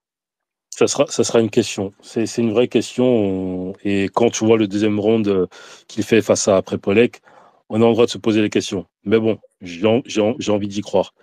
Ouais, Est-ce que Jake Skid... Le problème, c'est qu'il n'écoute pas, quoi. Et t'as l'impression qu'il a zéro recul sur lui, quoi. C'est ça qui est fou. Il se fait marbrer. Autant le combat contre Poirier, bon, vas-y. Et encore, il a dit, ouais, j'avais des staffs. Mais le combat contre Moïcano, oh, je gagnais le deuxième. Bah ouais, tu gagnes le deuxième. Mais au troisième, tu prends 1-2, t'as la moitié de la tête qui tombe. C'est pour ça que je comprends pas. Ouais. Tu dis, non, frérot, excuse-moi, frérot, tu dis que BSD, il en fait qu'à sa tête par rapport à son post-interview après Prépolek, quand il parle Bah, de déjà, sa ça, prise il dit, d'initiative ouais, au j'ai été second à la round guerre. ou rien à voir? Déjà, il y a ça. Il dit, j'ai été à la guerre. Enfin, t'as été à la guerre. Attends, tu prends des coups contre Prépolek au deuxième. Personne ne le connaît, ce mec-là, à part ses parents. Tu vois ce que je veux dire? Et il écoute pas. Il écoute pas. Et ça m'énerve. Ce truc de guerrier, ouais, prends à mourir dans la cage. C'est bon, faut arrêter. T'es plus à l'armée. Non, tu peux pas dire ça. En Tu peux pas dire ça, ça fait son image. Oui, Ça son l'a mené à, image. Bon, ça l'a mené à d'accord. Poirier. Hein. C'est comme ça aussi. C'est son Et qu'est-ce qui s'est image, passé contre Poirier? mais faut Et pas ça, oublier ça qu'à un l'a moment. mené. Ah Ça l'a mené oui, en mais post. après, ça c'est un autre débat. Et c'est un Mais débat gros, qui fait gros, mal. ça Mais l'a mené en post-trauma aussi, cette mentalité. Hein. ouais, c'est vrai, ça c'est vrai. Ça Et fait regarde partie juste du ces dernières... truc. Jetsi, regarde juste ces dernières interviews après le combat qu'il fait face à Moïcano. Regarde sa dégaine. Ah non, mais ça. Non, il a pris un coup, je crois, il s'en est jamais remis, ça c'est clair. D'ailleurs, C'est c'est un gros terrifiant. bâtard, Mouloud Achour, dans cette interview. Retire sa lunette un peu. Il a Ah, cru je m'en faire souviens de quoi, Non, mais celle-là. même après cette interview-là, il y a d'autres interviews où tu le vois où il est il est même pas encore en camp d'entraînement. Tu vois qu'il le combat il a pris cher. Et le fait d'aller à la guerre, ça mène à rien. Et encore une fois, SO à Obsession MMA, il a fait une très belle analyse à l'époque, TFS, si tu t'en rappelles, où il disait, à juste titre, que des combattants qui allaient à la guerre de cette manière-là, il n'y en a aucun qui a fini champion. Encore moins dans les. Alors, peut-être à l'époque, hein, mais dans l'ère moderne du MMA, on voit aucun qui a réussi à devenir champion. Ah non, mais. Que les Ouais. champions protègent leur cerveau. Ouais, je me rappelle. La Tu masterclass. vois, t'as des mecs comme. T'as des mecs comme Robbie Lawler qui allaient à la guerre. Ok, pas de souci. Mais c'était pas au casse-pipe comme BSD. T'as des mecs comme Nick Diaz qui allait à la guerre, mais c'était pas au casse-pipe comme BSD. Nick Diaz, il avait une boxe qui était. Alors c'était pas Canelo bien évidemment, mais en boxe MMA et en termes stratégiques c'était létal. T'as plein d'autres combattants, Max Holloway tu peux avoir l'impression qu'il va à la guerre parce qu'il baisse ses bras, il dit vas-y envoie et moi je te renvoie, Non, il combat mais mais il combat intelligemment aussi. Donc là BSD s'il continue à aller d'aller avec cette stratégie oui je vais à la guerre etc. Ah non, mais moi sur ce point-là, je suis complètement d'accord. Jiri, D'ailleurs, il c'est a pour réussi ça. comme ça. Hein. Jiri, il a réussi avec cette mentale-là. Ouais. Ouais, il a réussi Rapidement, face à un les gars, Glover faut Teixeira continuer. descendant, quoi, sur la pente descendante. Après, c'est autre chose. Oui, après, tu as l'exception qui confirme la règle avec Jiri, c'est effectivement vrai ce que tu dis. Mais force est de constater que les catégories lightweight, c'est pas les mêmes que light heavyweight. En On est plus, d'accord ouais, en là-dessus. plus. En plus. Mais Tu vois. Et non. pourtant, Jiri, je surkiffe. Hein. Moi, je le suis depuis longtemps et moi, j'avais été surpris de le voir champion. Et lorsqu'il perd contre Alex Pereira en disant mais attends, mais le mec, lève tes bras, tu combats face à un mec qui est un fin technicien en striking, lève tes bras, garçon, lève tes bras. Mais il a continué à combattre de cette même manière, et c'est pour ça que je disais tout à l'heure, BSD, ce style de combat qu'il a, c'est très compliqué de changer. Tu combats comme ça depuis des années, tu es arrivé à l'UFC, tu as gagné en ayant ce style de combat. Te faire lever les bras, ça peut être compliqué. De te faire changer ta mentalité de oui, je vais à la guerre, etc., etc., ça peut être très compliqué. C'est pas en 6 mois que tu vas réussir à changer ça, tu vois. Ah non, Excuse-moi, mais Jessica. ouais, non, mais carrément, moi, le style de garde, c'est un sujet sur lequel j'avais eu pas mal de discussions avec des potes. Euh, Par exemple, le dernier que j'avais en date, c'était par rapport au retour de Kevin Jousset. Je me souviens qu'on avait un gros. Bon, là, c'est pas lui le sujet du Space, mais c'était pour faire un pont. Euh, avant son dernier combat, bon, entre-temps, il a été que de l'UFC, mais avant son dernier combat, on discutait du délire où bah, Kevin Jousset, le truc, c'est que avec son niveau, il lui suffit.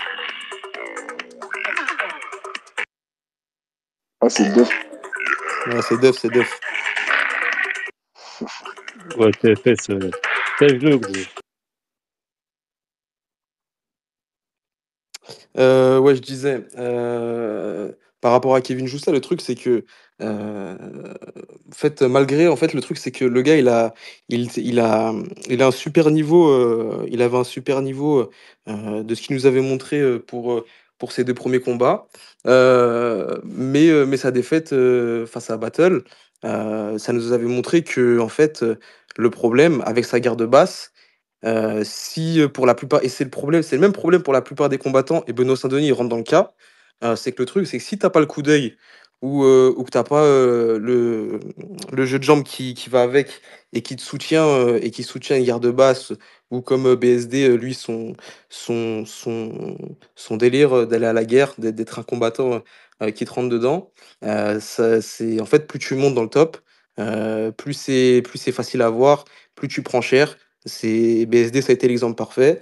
Un autre l'autre français, on peut parler de Kevin Jousset, même si, le problème il est un peu différent, c'est plus, heu, au niveau de la garde pour Kevin. Mais ouais, ça c'était le premier point, qui m'avait, qui m'avait choqué. Et le second truc sur lequel je voulais revenir, c'était que moi, de mon point de vue, en tant que moi je suis pas un expert ou quoi, je suis plus un fan lambda, heu, mais moi BSD, face à Prépolec, je l'ai trouvé mais tellement lent, mais si lent. Après, est-ce que c'est parce qu'il y a eu un changement? Heu, D'ailleurs aussi, ça me fait penser, que c'est pour ça que, on se posait beaucoup de questions, enfin les fans, ils se posaient beaucoup de questions face à la connexion entre BSD et Nicolas Hott, de savoir, si ça allait fonctionner. Heu D'un côté, oui, mais après, c'est vrai que face à Prépolec, en fait, le problème, c'est qu'on peut pas vraiment juger, en fait. Heu, Comme le frérot l'a dit, Bruce Wayne, heu, ou je sais plus si c'était Bruce Wayne, et il m'excusera le frérot, je sais plus exactement ce qu'il avait dit, mais c'est vrai que le Prépolec, en fait, il y a que ses parents qui le connaissent, quoi. Donc on pourra juger qu'au prochain combat. Si c'est Gamrot, tant mieux, et si ça l'est pas, bah, on verra.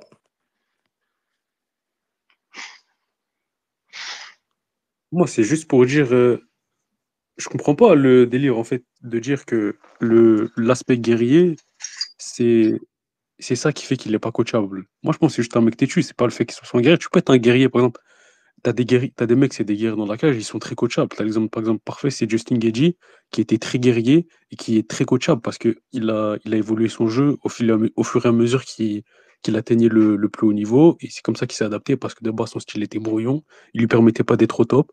Il a eu 2 défaites, une contre Poirier, une contre Eddie Alvarez, et il s'est adapté, etc. Il nous a sorti un jab, il nous a sorti des belles choses, et c'est comme ça qu'il s'est amélioré tout en restant un guerrier, il a gardé ce qui a fait de lui Justin Gaethje, ce qui l'a fait monter, tout en, comment dire, tout en l'améliorant pour le rendre plus efficace. Donc c'est pas forcément l'aspect guerrier le problème, moi je trouve. Je trouve que c'est juste lui en fait. Je sais pas si c'est à cause de son entourage. Parfois l'entourage, ça, à force de te Ouais, faire c'est, battre, tu non, commences mais à y croire. Mais moi je pense que c'est deux choses différentes, l'aspect guerrier et l'aspect après, lui, coachable. après, quand on parle de guerrier, lui, c'est parce qu'il veut faire la guerre et c'est sa force. C'est comme ça qu'il a battu la plupart des mecs. Si tu suis Oui, son oui, c'est parcours, ça. même au Brave, en fait, il fait craquer les mecs Ah, mentalement. Il les fait craquer parce qu'il leur impose une guerre. C'est-à-dire, il n'y a plus de stratégie, il n'y a plus je me déplace, je ah ouais, cadre. mais en fait, C'est juste, moi j'avais. j'avance, on va faire la bagarre, la guerre, et c'est le premier qui va craquer. Le problème, c'est qu'à force de prendre des coups à répétition, et à un certain niveau, bah, faire la guerre, ça fonctionne plus. Et c'est ce qui arrive à Gedji. Gedji, il s'est fait pas fraud check parce que c'était déjà un monstre, hein. Mais Gedji, il a fait la guerre avec Alvarez, c'est pas passé. Il a fait la guerre avec Poirier, c'est pas passé. Ah, il est parti, il a dit à Trevor, hey, gros, vas-y, je vais t'écouter. Et puis, il s'est renouvelé. Parce que la guerre, ça fonctionne, mais à un certain niveau, ça passe plus, en fait. Donc, en fait, c'est ça, la force de BSD, c'est la guerre. Sauf qu'aujourd'hui, la guerre, bah, ça fonctionne plus. Il faut de la stratégie à ce niveau-là. Les mecs savent Ouais, tous, ouais, ils sont c'est tous ce que bons je dans la dis. guerre, en fait. C'est ça le problème. Comme Ah tu ouais, disais, c'est mais, tous des assassins dans la guerre, tu vois. C'est ça le problème. tu vois, Geji, par exemple, même dans son, quand voilà, il est devenu plus avisé, il est devenu plus technique, il, il commençait, voilà. Mais il est resté quand même Justin Geji, ça restait quand même Justin Geji, tu vois. Il n'a pas totalement travesti son style. Tu vois pas ce que je Ouais, veux mais dire? ça reste un technical Ouais. brawler. Quand tu vois contre Chandler, tu as l'impression que c'est une guerre. C'est une guerre, en l'occurrence.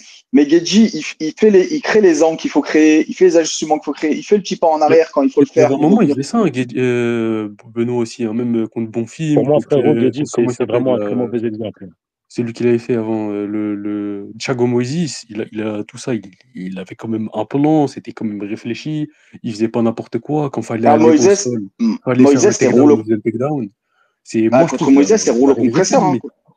Contre Moïse, pour moi, c'est du pur BSD. C'est rouleau compresseur. Il se fait toucher contre Moïse, hein.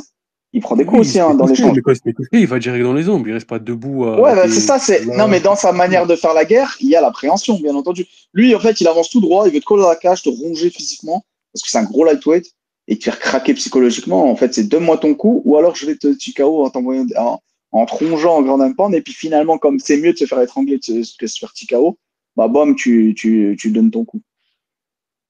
Mais TFS, face à Moïse, si c'était contre un mec du top 5, par exemple, ou même du top 10, On l'a vu, mais BSD, mais il se fait éteindre.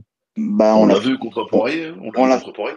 même Après, s'il contre était Poirier, il a diminué, gagné le premier round. il était diminué physiquement, mais on a vu que, oui, on a vu que ça passe pas. En fait, à ce niveau-là, ça passe pas. Il faut de la tactique. C'est impossible, ça passe pas. C'est comme aller à la guerre. Bah voilà, c'est son game. C'est un ancien force spéciale. Bah, force spéciale. Après, moi, T'arrives avec ton AR-15, tu peux pas aller tout droit là-dedans, tu vois, tout droit dans le désert et t'allumes les mecs. Tu vois, c'est pas possible. Faut une stratégie de combat, faut une tactique. Sinon, tu prends une bastos dans la tête, dans le bide, et puis c'est fini, quoi. Après, c'est compliqué quand même, je pense, de changer quand t'as fait ça, tout un truc. C'est comme, je sais plus, je crois que c'était Gedji, disait ça, il disait, ou Chandler, il disait, il y a un moment, il faut faire confiance en sa capacité de savoir faire autre chose que la guerre. Il avait dit ça, un truc comme ça, Zama, autre chose qu'aller à la bagarre. Tu dois prendre confiance si tu veux t'améliorer. Et peut-être que lui, il n'a pas cette confiance. On ne sait pas. Mais c'est parce qu'il a un retard technique pour moi aussi, parce qu'il a commencé très tard le MMA, BSD. Il a pété vite, hein. Il a enchaîné les combats, il a fait beaucoup de combats avec Vorin. Il est arrivé à l'UFC invaincu très vite, direct, on lui a mis Eliseu Zaleski. Il est sorti du combat là, il a pris déjà énormément de coups. L'arbitre s'est pas fait virer d'ailleurs. Je me souviens plus, mais je crois que l'arbitre s'est pas fait virer, Ouais, l'arbitre. il s'est fait virer. Ouais, l'arbitre s'est fait Il virer, tu s'est fait vois. virer le soir même. C'est pas pour rien, l'arbitre s'est fait têche le soir même, viré. Donc, Ah, je savais pas l'histoire de celle-là. bah ouais, donc tu vois, c'est ça en fait. Non, mais quand je dis ça, c'est pour dire que quand j'ai sorti Gedji, il y a des exemples de mecs qui ont réussi à, à évoluer, même si, tu vois, Gedji, c'est pas devenu. Enfin, ce qu'il fait, c'est pas exceptionnel, c'est pas devenu Tawen Shai du jour au lendemain. Après, Mais il a quand même battu Fiziev debout. Après, C'est, Trevor Whitman, c'est un tu vois, sorcier, hein. Il individualise énormément de Différence. travail. Il fait et franchement, parce que moi, je te dis ça parce que j'ai acheté, moi, par exemple, un DVD de Trevor Whitman, tu vois. Donc, je suis rentré un peu plus dans les détails sur le striking MMA de Trevor Whitman, sa vision. Et Trevor Whitman, c'est un sorcier. Il faut voir ce qu'il a fait avec Rose Namajunas. Ah, il a pris Kamaru Usman et lui a donné un minimum de boxe décente, un excellent jab, un excellent placement, footwork. une intelligence quand même de combat, alors que Ousmane, il était loin dans sa carrière au moment où il rejoint Trevor Whitman.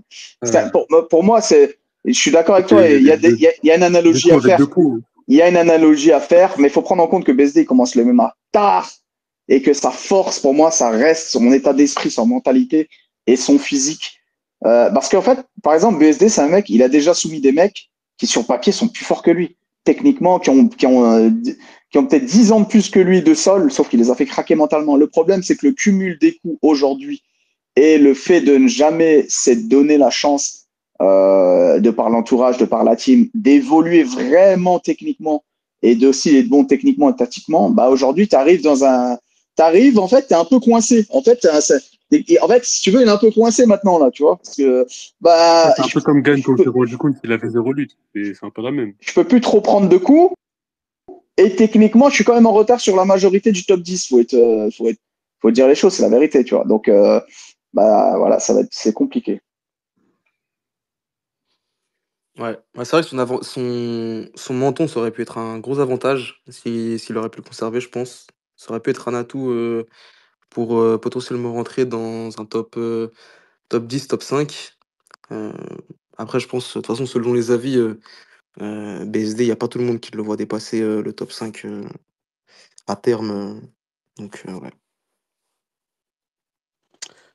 Dernière question pour conclure. En cas de défaite de BSD, que se passe-t-il? Où est-ce que vous le voyez? Et en cas de victoire, où est-ce que vous le voyez aussi? Je vais prendre les deux cas ces deux mesures-là. Si le BSD perd, qu'est-ce qui se passe pour lui? En rapide, est-ce que vous pouvez répondre, TFS? Moi, Moi, je pense qu'il reste à l'UFC parce que l'UFC l'apprécie. Il est dans le dossier brawler et dans le dossier bagarreur, divertissement. Donc, je pense que l'UFC vont le garder quand même, parce que ça reste un fer de lance dans son pays. Il est populaire. Après, ça dépend de la défaite. Tu vois, s'il arrive, il est méconnaissable. Genre, il arrive, il sort une presta où il est archi nul. En mode Gamrot le domine debout, je sais pas, lui passe un KO debout, grand n'importe. Non, Gamrot, il est un personne debout.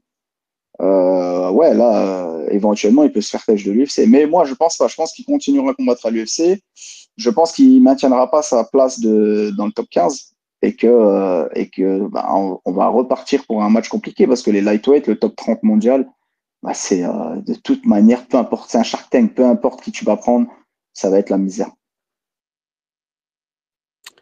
Et en cas de victoire? Ah, bah, en cas de victoire, ça rentre dans le top 10. Je sais pas s'il va être directement téléporté top 7. S'il affronte Gamrot, s'il prend directement la place de Gamrot.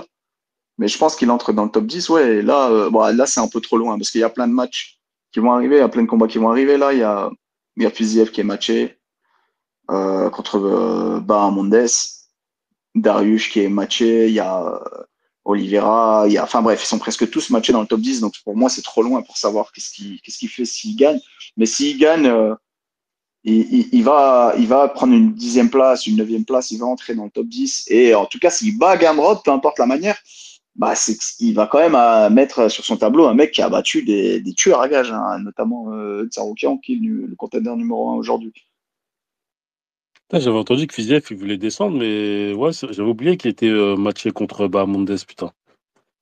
D'ailleurs, ils avaient sorti Bahamondes exprès du classement pour pouvoir mettre en avant le combat BSD contre Joel Alvarez.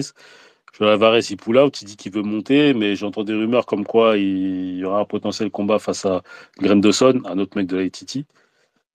Bon, bref, parenthèse fermée. Mounir, en cas de victoire pour BSD et en cas de défaite Euh, pour BSD, est-ce que tu as c'est une une singerie. analyse par rapport à ça? C'est une singerie ce combat au passage. Ils ont mis le lightweight le plus petit de l'UFC contre le lightweight le plus grand de l'UFC. Ouais, grave. Fidiev et Baramondes. Fiziev et Bahamondes, ouais. On Il, pense, il doit faire ma taille, ce mec. Il doit faire 1m80, 91, quelque chose comme ça. Lui, il est long, hein. il fait 1m91. Et Ouais, il est giga long, Fidiev, il laisse est à tomber. 1m70 ou 69, je sais plus. C'est un Messi version cheat. Enfin bref. En cas de victoire de BSD, c'est indubitable qu'il rentre dans le top 10. Il n'y a aucune discussion possible, quels que soient les résultats des autres combats, il rentre dans le top 10. Est-ce qu'il prend la place de Gamrot? Ça va dépendre de la manière de battre Gamrot. Si vraiment c'est une masterclass, il l'éteint ou il fait une folie, il rentre dans le. Il peut même le sauter sa place et passer septième. Parce que l'UFC vont se dire, ah, c'est bon, notre brawler favori en Europe est René de ses cendres. Donc voilà, ils vont essayer de banquer sur le truc. Et s'il perd, ça va aussi dépendre de la manière. Si c'est une décision serrée, il prend un 30-27 ou si c'est un main event, il prend un 48-47. Je pense qu'il reste dans le top 15. Je pense qu'il reste dans le top 15, mais à la porte. Il sera 15e. Par contre, s'il perd par autre qu'une décision ou une décision pas serrée du tout qu'à sens unique, il sort du top 15. Il sort du top 15. Je pense comme TFS, hein, je pense qu'ils vont pas le sortir de l'UFC. Parce que malgré tout, en France, ça reste une tête d'affiche. C'est pas n'importe qui, BSD. Et ils ont besoin de conquérir, entre guillemets, le marché européen, dont la France, parce que l'Angleterre, je pense que c'est déjà chose faite. Maintenant, il faut aller taper en France, il faut aller taper en Italie, en Allemagne, en Espagne. Bref, il faut poser ses valises un peu partout. Et une tête d'affiche française comme BSD, ils peuvent pas s'en passer pour l'instant, je pense, pour la com et pour la publicité de l'UFC sur le territoire français. Et surtout parce que le mec, il est quand même divertissant, faut dire ce qu'il y a. Il est divertissant, ses combats, ils sont toujours plein de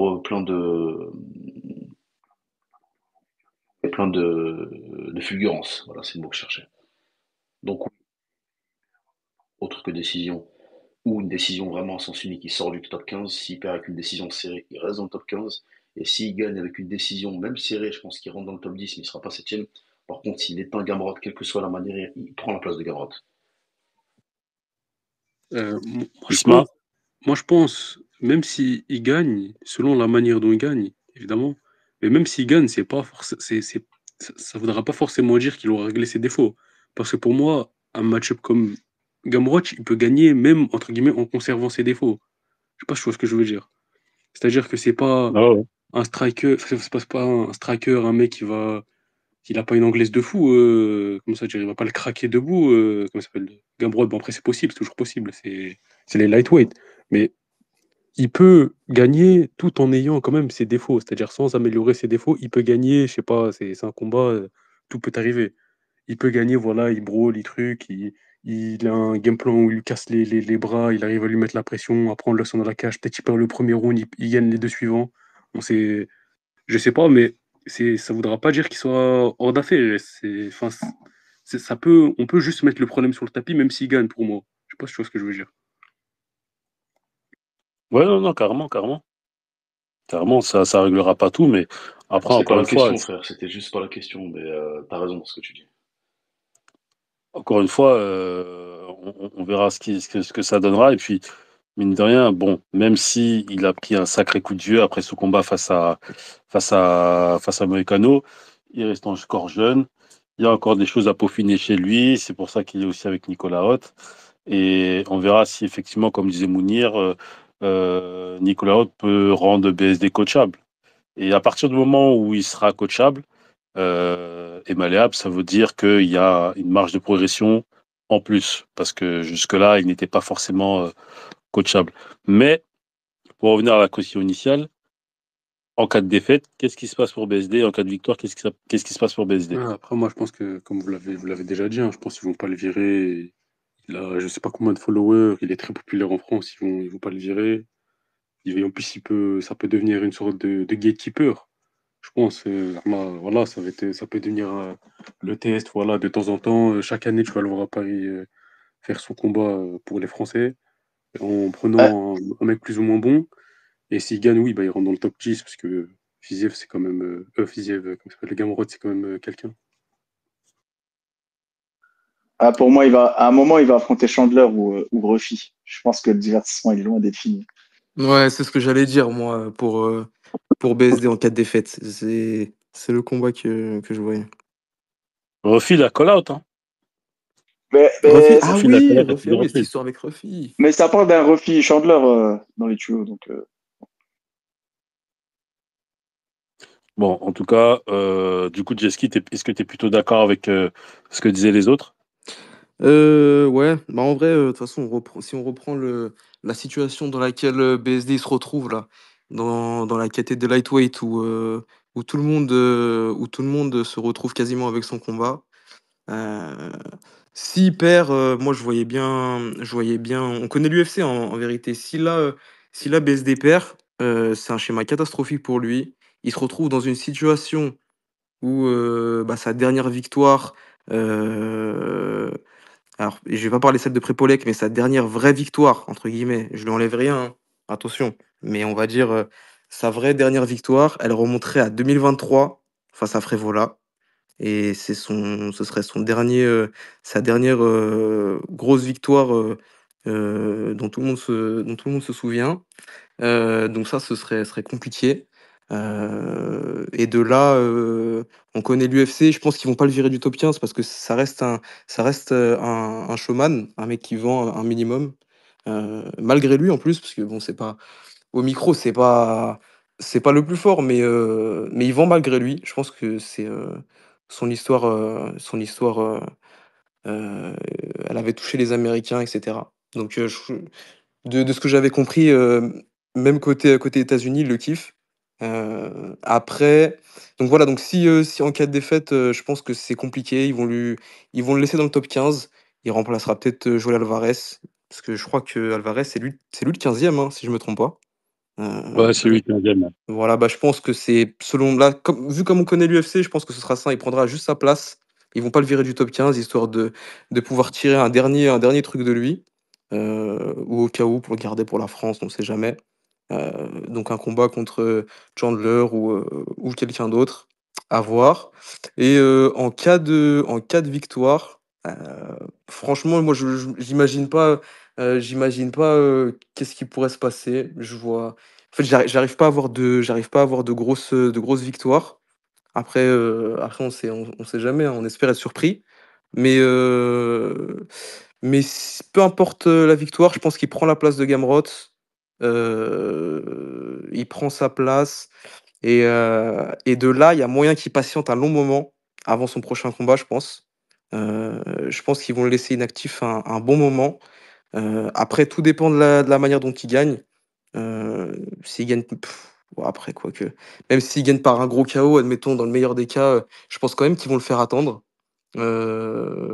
Histoire de voir comment se goupille Dustin Poirier-Holloway.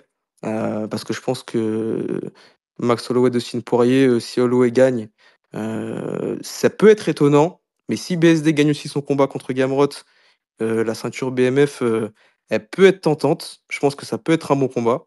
Heu, Peut-être pas stylistiquement parce que bon, Holloway c'est quelque chose d'autre, mais mais heu, mais en termes, businessment parlant, parce que c'est une grosse partie, des combats, hein. Les combats, ils sont aussi beaucoup, businessment parlant. Ben, je pense que Waouh. ça pourrait être un Holloway, BSD pour un BMF bet, je suis pas convaincu, frérot, hein.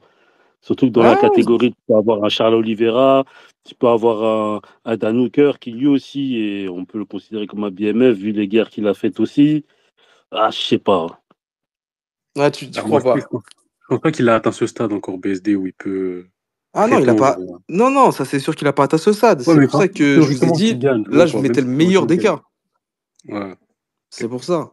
C'est que je vous ai dit, c'est s'il ressort d'un combat contre Gamrot et qu'il sort dans le meilleur des cas, il nous sort un gros KO, là, il peut rentrer dans la Et il va discussion. faire un call-out de fou s'il finit Gamrot. Ah, il va dire Eh, Genji, mais Taronkan, oui, Makachev, va appeler tout le mais monde. oui, mais oui, exactement, c'est ça. Donc c'est pour Mais ça. Holloway, il est dans une autre sphère, je pense.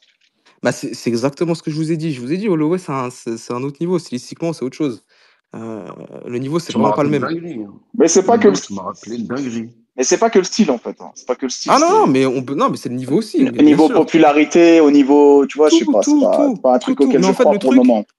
bien sûr. Mais le truc, c'est juste pour la ceinture BMF. Après, là, je me suis emporté parce que là, je partais dans une opinion où Max Holloway, là, je lui donnais déjà la victoire face à Dustin.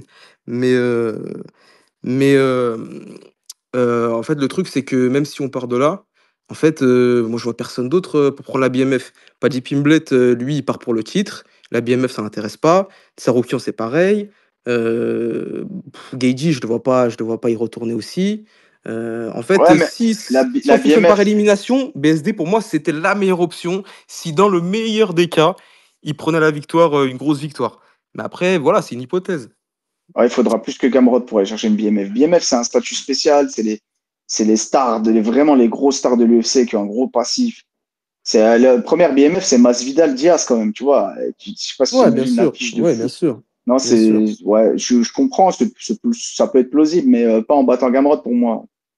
Après, déjà, faut battre Gamrot, tu vois. Ouais, déjà, faut battre Il faut Gamrot. l'affronter, et en plus, faut Et, l'affronter déjà. et en plus, faut l'affronter. Et il faut qu'il le batte avec la manière en plus. Mais ouais. Donc, dans le meilleur des cas, c'est ça. Euh, je pense que en fait, c'est ça, hein, c'est en gros, il prend la place de Gamrot. Et puis je pense qu'il va patienter un long moment avant de combattre. Moi, je le vois bien avoir. Je vois bien l'UFC le faire poireauter une bonne année. Euh, un truc comme ça. Pas plus quand même, mais une bonne année. Et, euh, et voilà. Et après, on Non, verra je pense quoi. pas. Une bonne année, c'est quand même long, mais je pense que s'il n'y a pas de choses qui se décomptent pour BSD, il prendra un mec qui est un petit peu plus bas au classement, mais je le vois pas. Là, ça va se déboucher prochainement avec un combat entre Charles Oliveira et Topuria qui va arriver, Makhachev qui est monté, Poirier qui va prendre sa retraite, Dan Hooker qui va revenir dans les starting blocks de blessures. Ça va se Il y a décompter. Darius, il y a plein de matchs possibles. Ah, mais rien que tout ça, ça va mettre du temps. Rien que tout ça, ça va mettre du temps. Non, Après, on c'est verra. prochainement là. Les combats, ils arrivent demain, frérot. Oui, mais c'est Ils des arrivent gros combats. prochainement. Ouais, mais non, mais regarde. Alors, bien sûr, hein. Mais regarde, là, par exemple, Charles Oliveira et Gato Pouria. Ça, c'est un combat qui va pas aller à la décision. Ça, c'est un combat dont les deux combattants. On sait pas comment ça va se passer. Mais je pense que les deux combattants, ils vont pas revenir avant l'année prochaine, après ce combat, hein. Je les vois pas revenir avant, hein. Ouais. Ouais, non, mais après, moi, je pars plus dans l'éventualité où. Bon, c'est vrai C'est que pas là, des on poids parle de lourds, gars, hein. des statuts de stars, tu vois. Non, Ah, après, c'est c'est pas des des poids stars, lourds, mais si, c'est c'est des des mecs qui. finisseurs. Et des gros finisseurs. On a les deux plus gros, quoi, de la KT. Ouais, Non, mais mais c'est les des mecs qui vont lightweights prendre du sont temps pour beaucoup plus revenir. actifs. Les lightweights sont beaucoup plus actifs quand même, hein, je pense. Ouais, bien sûr. Ouais, C'est c'est une vrai. KT, il faut faire Mais là, très attention. non, mais Faut là, qu'elle bouge. les gars, là, on parle de Oliveira et de Topuria et d'autres stars qui sont devant BSD. Bah Donc, oui, voilà, eux, moi, on c'est sait pour ça qu'ils que je les prennent du mettais temps à même pas dans revenir. l'équation. Exact. Je les Mais mettais moi, pas dans l'équation. moi, ce que je mets dans l'équation, c'est les autres mecs qui montent. Donc, je pense que BSD, s'il n'arrive pas, un peu comme Gamrot, à prendre des combattants qui sont plus haut rankés que lui, ben, il prendra ceux qui sont en dessous. Et je pense Ouais. que BSD, il va pas dire non à ce type de challenge en prenant des gars qui sont en dessous. Parce que pour lui, BSD, actuellement, il faut qu'il reste actif. C'est vrai, mais Et il après, il l'a reste jamais actif fait. encore. Ah, mais Il, si BSD il il a prend jamais Hooker, pris c'est en dessous. dur, hein. Hooker, c'est dur pour lui, hein, s'il prend Hooker, s'il gagne. Ah, le cœur, c'est dur. Le Ah, cœur, je c'est me dur, mais rappelle, c'est dur pour tout le monde, hein. je me Ouais. rappelle Hooker Après, contre Hooker, moi, Poirier je en trouve que parmi ceux 2020 à du l'Apex. classement, c'est un des plus Putain. simples pour lui, hein. De quoi? C'est un des plus Parmi dangereux, le je haut du pense, hein. classement, Hooker, c'est un Non. des moins compliqués, hein. Non, moi, je pense que c'est tout Quoi? l'inverse. En Hooker, fait, en fait, Hooker, il a regarde. foutu En BSD fait, contre regarde, Hooker. je pense qu'il vaut mieux que pour BSD, on va parler dans la pire hypothèse, hein, mais si BSD, il prend un top 5, et je te prends n'importe qui du top 5, on enlève Hooker, il prend n'importe qui, c'est soit il se fait finir vite, soit, bon, la décision, c'est dans un autre monde, mais je pense qu'il se fait finir vite. Hooker, il y a de grandes chances qu'il se fasse pas finir vite et qu'il termine dans un état. On a vu face à Moïcano, alors Hooker, je pense que c'est un autre Les délire. gars, moi, j'aime beaucoup Hooker, mais vous le surestimez, je trouve, hein. Oh là là, c'est vous, vous le sous-estimez, Wouah. Hooker, vous le sous-estimez. Ouais, c'est toi, tu le Vous le sous-estimes, frérot. surestimez, moi, je Ah, trouve, je hein. te jure, tu le sous-estimes, Hooker, frérot. Oh Moi, j'aime pas putain, vous Hooker. avez Non, oublié non. Hooker contre Poirier en Hooker, 2020. il a gagné contre Gamrot. Avant ça, il était 11e ou 12e, les frères. Et c'était une place méritée. Hooker, il n'est pas exceptionnel, hein. Il est Ah, techniquement, Makachev, il a il est attrapé lent, Hooker comme si debout. c'était un enfant. Il est dur au mal et il est divertissant. Ça, on peut pas l'enlever. Il est dur au mal, il est Oui, divertissant. parce qu'en grappling, TFS, hein, en grappling, c'est un Playmobil, Hooker. Ah, je suis pas choqué, Mais BSD, il attrape Hooker, il le colle au sol, il le soumet. c'est pas, oui, parce que c'est un Playmobil au sol, mais on connaît BSD. S'il veut aller faire la guerre contre Hooker, voilà, c'est affaire Ah de non, bah, Stiveri. c'est Mais un non, gars mais qu'il faut justement, pas faire la guerre, c'est bien Hooker. Hooker, justement, en fait, Hooker, c'est trop. Tu vois, Hooker, c'est le gars, il faut pas faire c'est la guerre logique. avec lui. Et même Et si tu c'est as envie de là, faire la guerre, tu vas pas aller faire la guerre contre Hooker. C'est pas.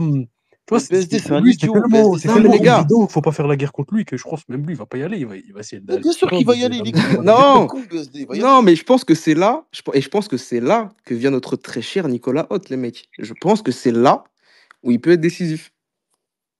On verra. Le problème, c'est que on est tous d'accord pour dire que s'il va à la guerre face à un mec qui est déjà allé à la guerre, face à d'autres guerriers qui font la guerre aussi, je pense que c'est le mauvais bail. Hooker, Il va à la guerre c'est contre vrai Hooker, qu'il hein, est. les frères. Je suis très sérieux. Non, mais Hooker, regardez, si on analyse les trucs, il est parti à la guerre face à Poirier, il a perdu. Il est parti à la guerre face à Arnaud Dalen, il l'a pulvérisé, Arnaud Dalen. Après, c'est vrai qu'il est parti à la guerre face Quand à t'es d'en Jalen dessous, Turner. quand t'es d'en dessous, Face à Allen. Jalen- il va à la guerre, oui, il était dans une catégorie en dessous, mais bon, même, mine de rien, il s'est quand même fait démolir. Il est parti à la guerre face à Jalen Turner et face à Mateusz Gamrot, il a réussi à gagner. On disait tout à l'heure, hein, on peut faire la guerre à un certain niveau. Là, si tu veux faire la guerre face à Gamrot, face à Hooker, ça peut être compliqué. Mais quand on analyse le top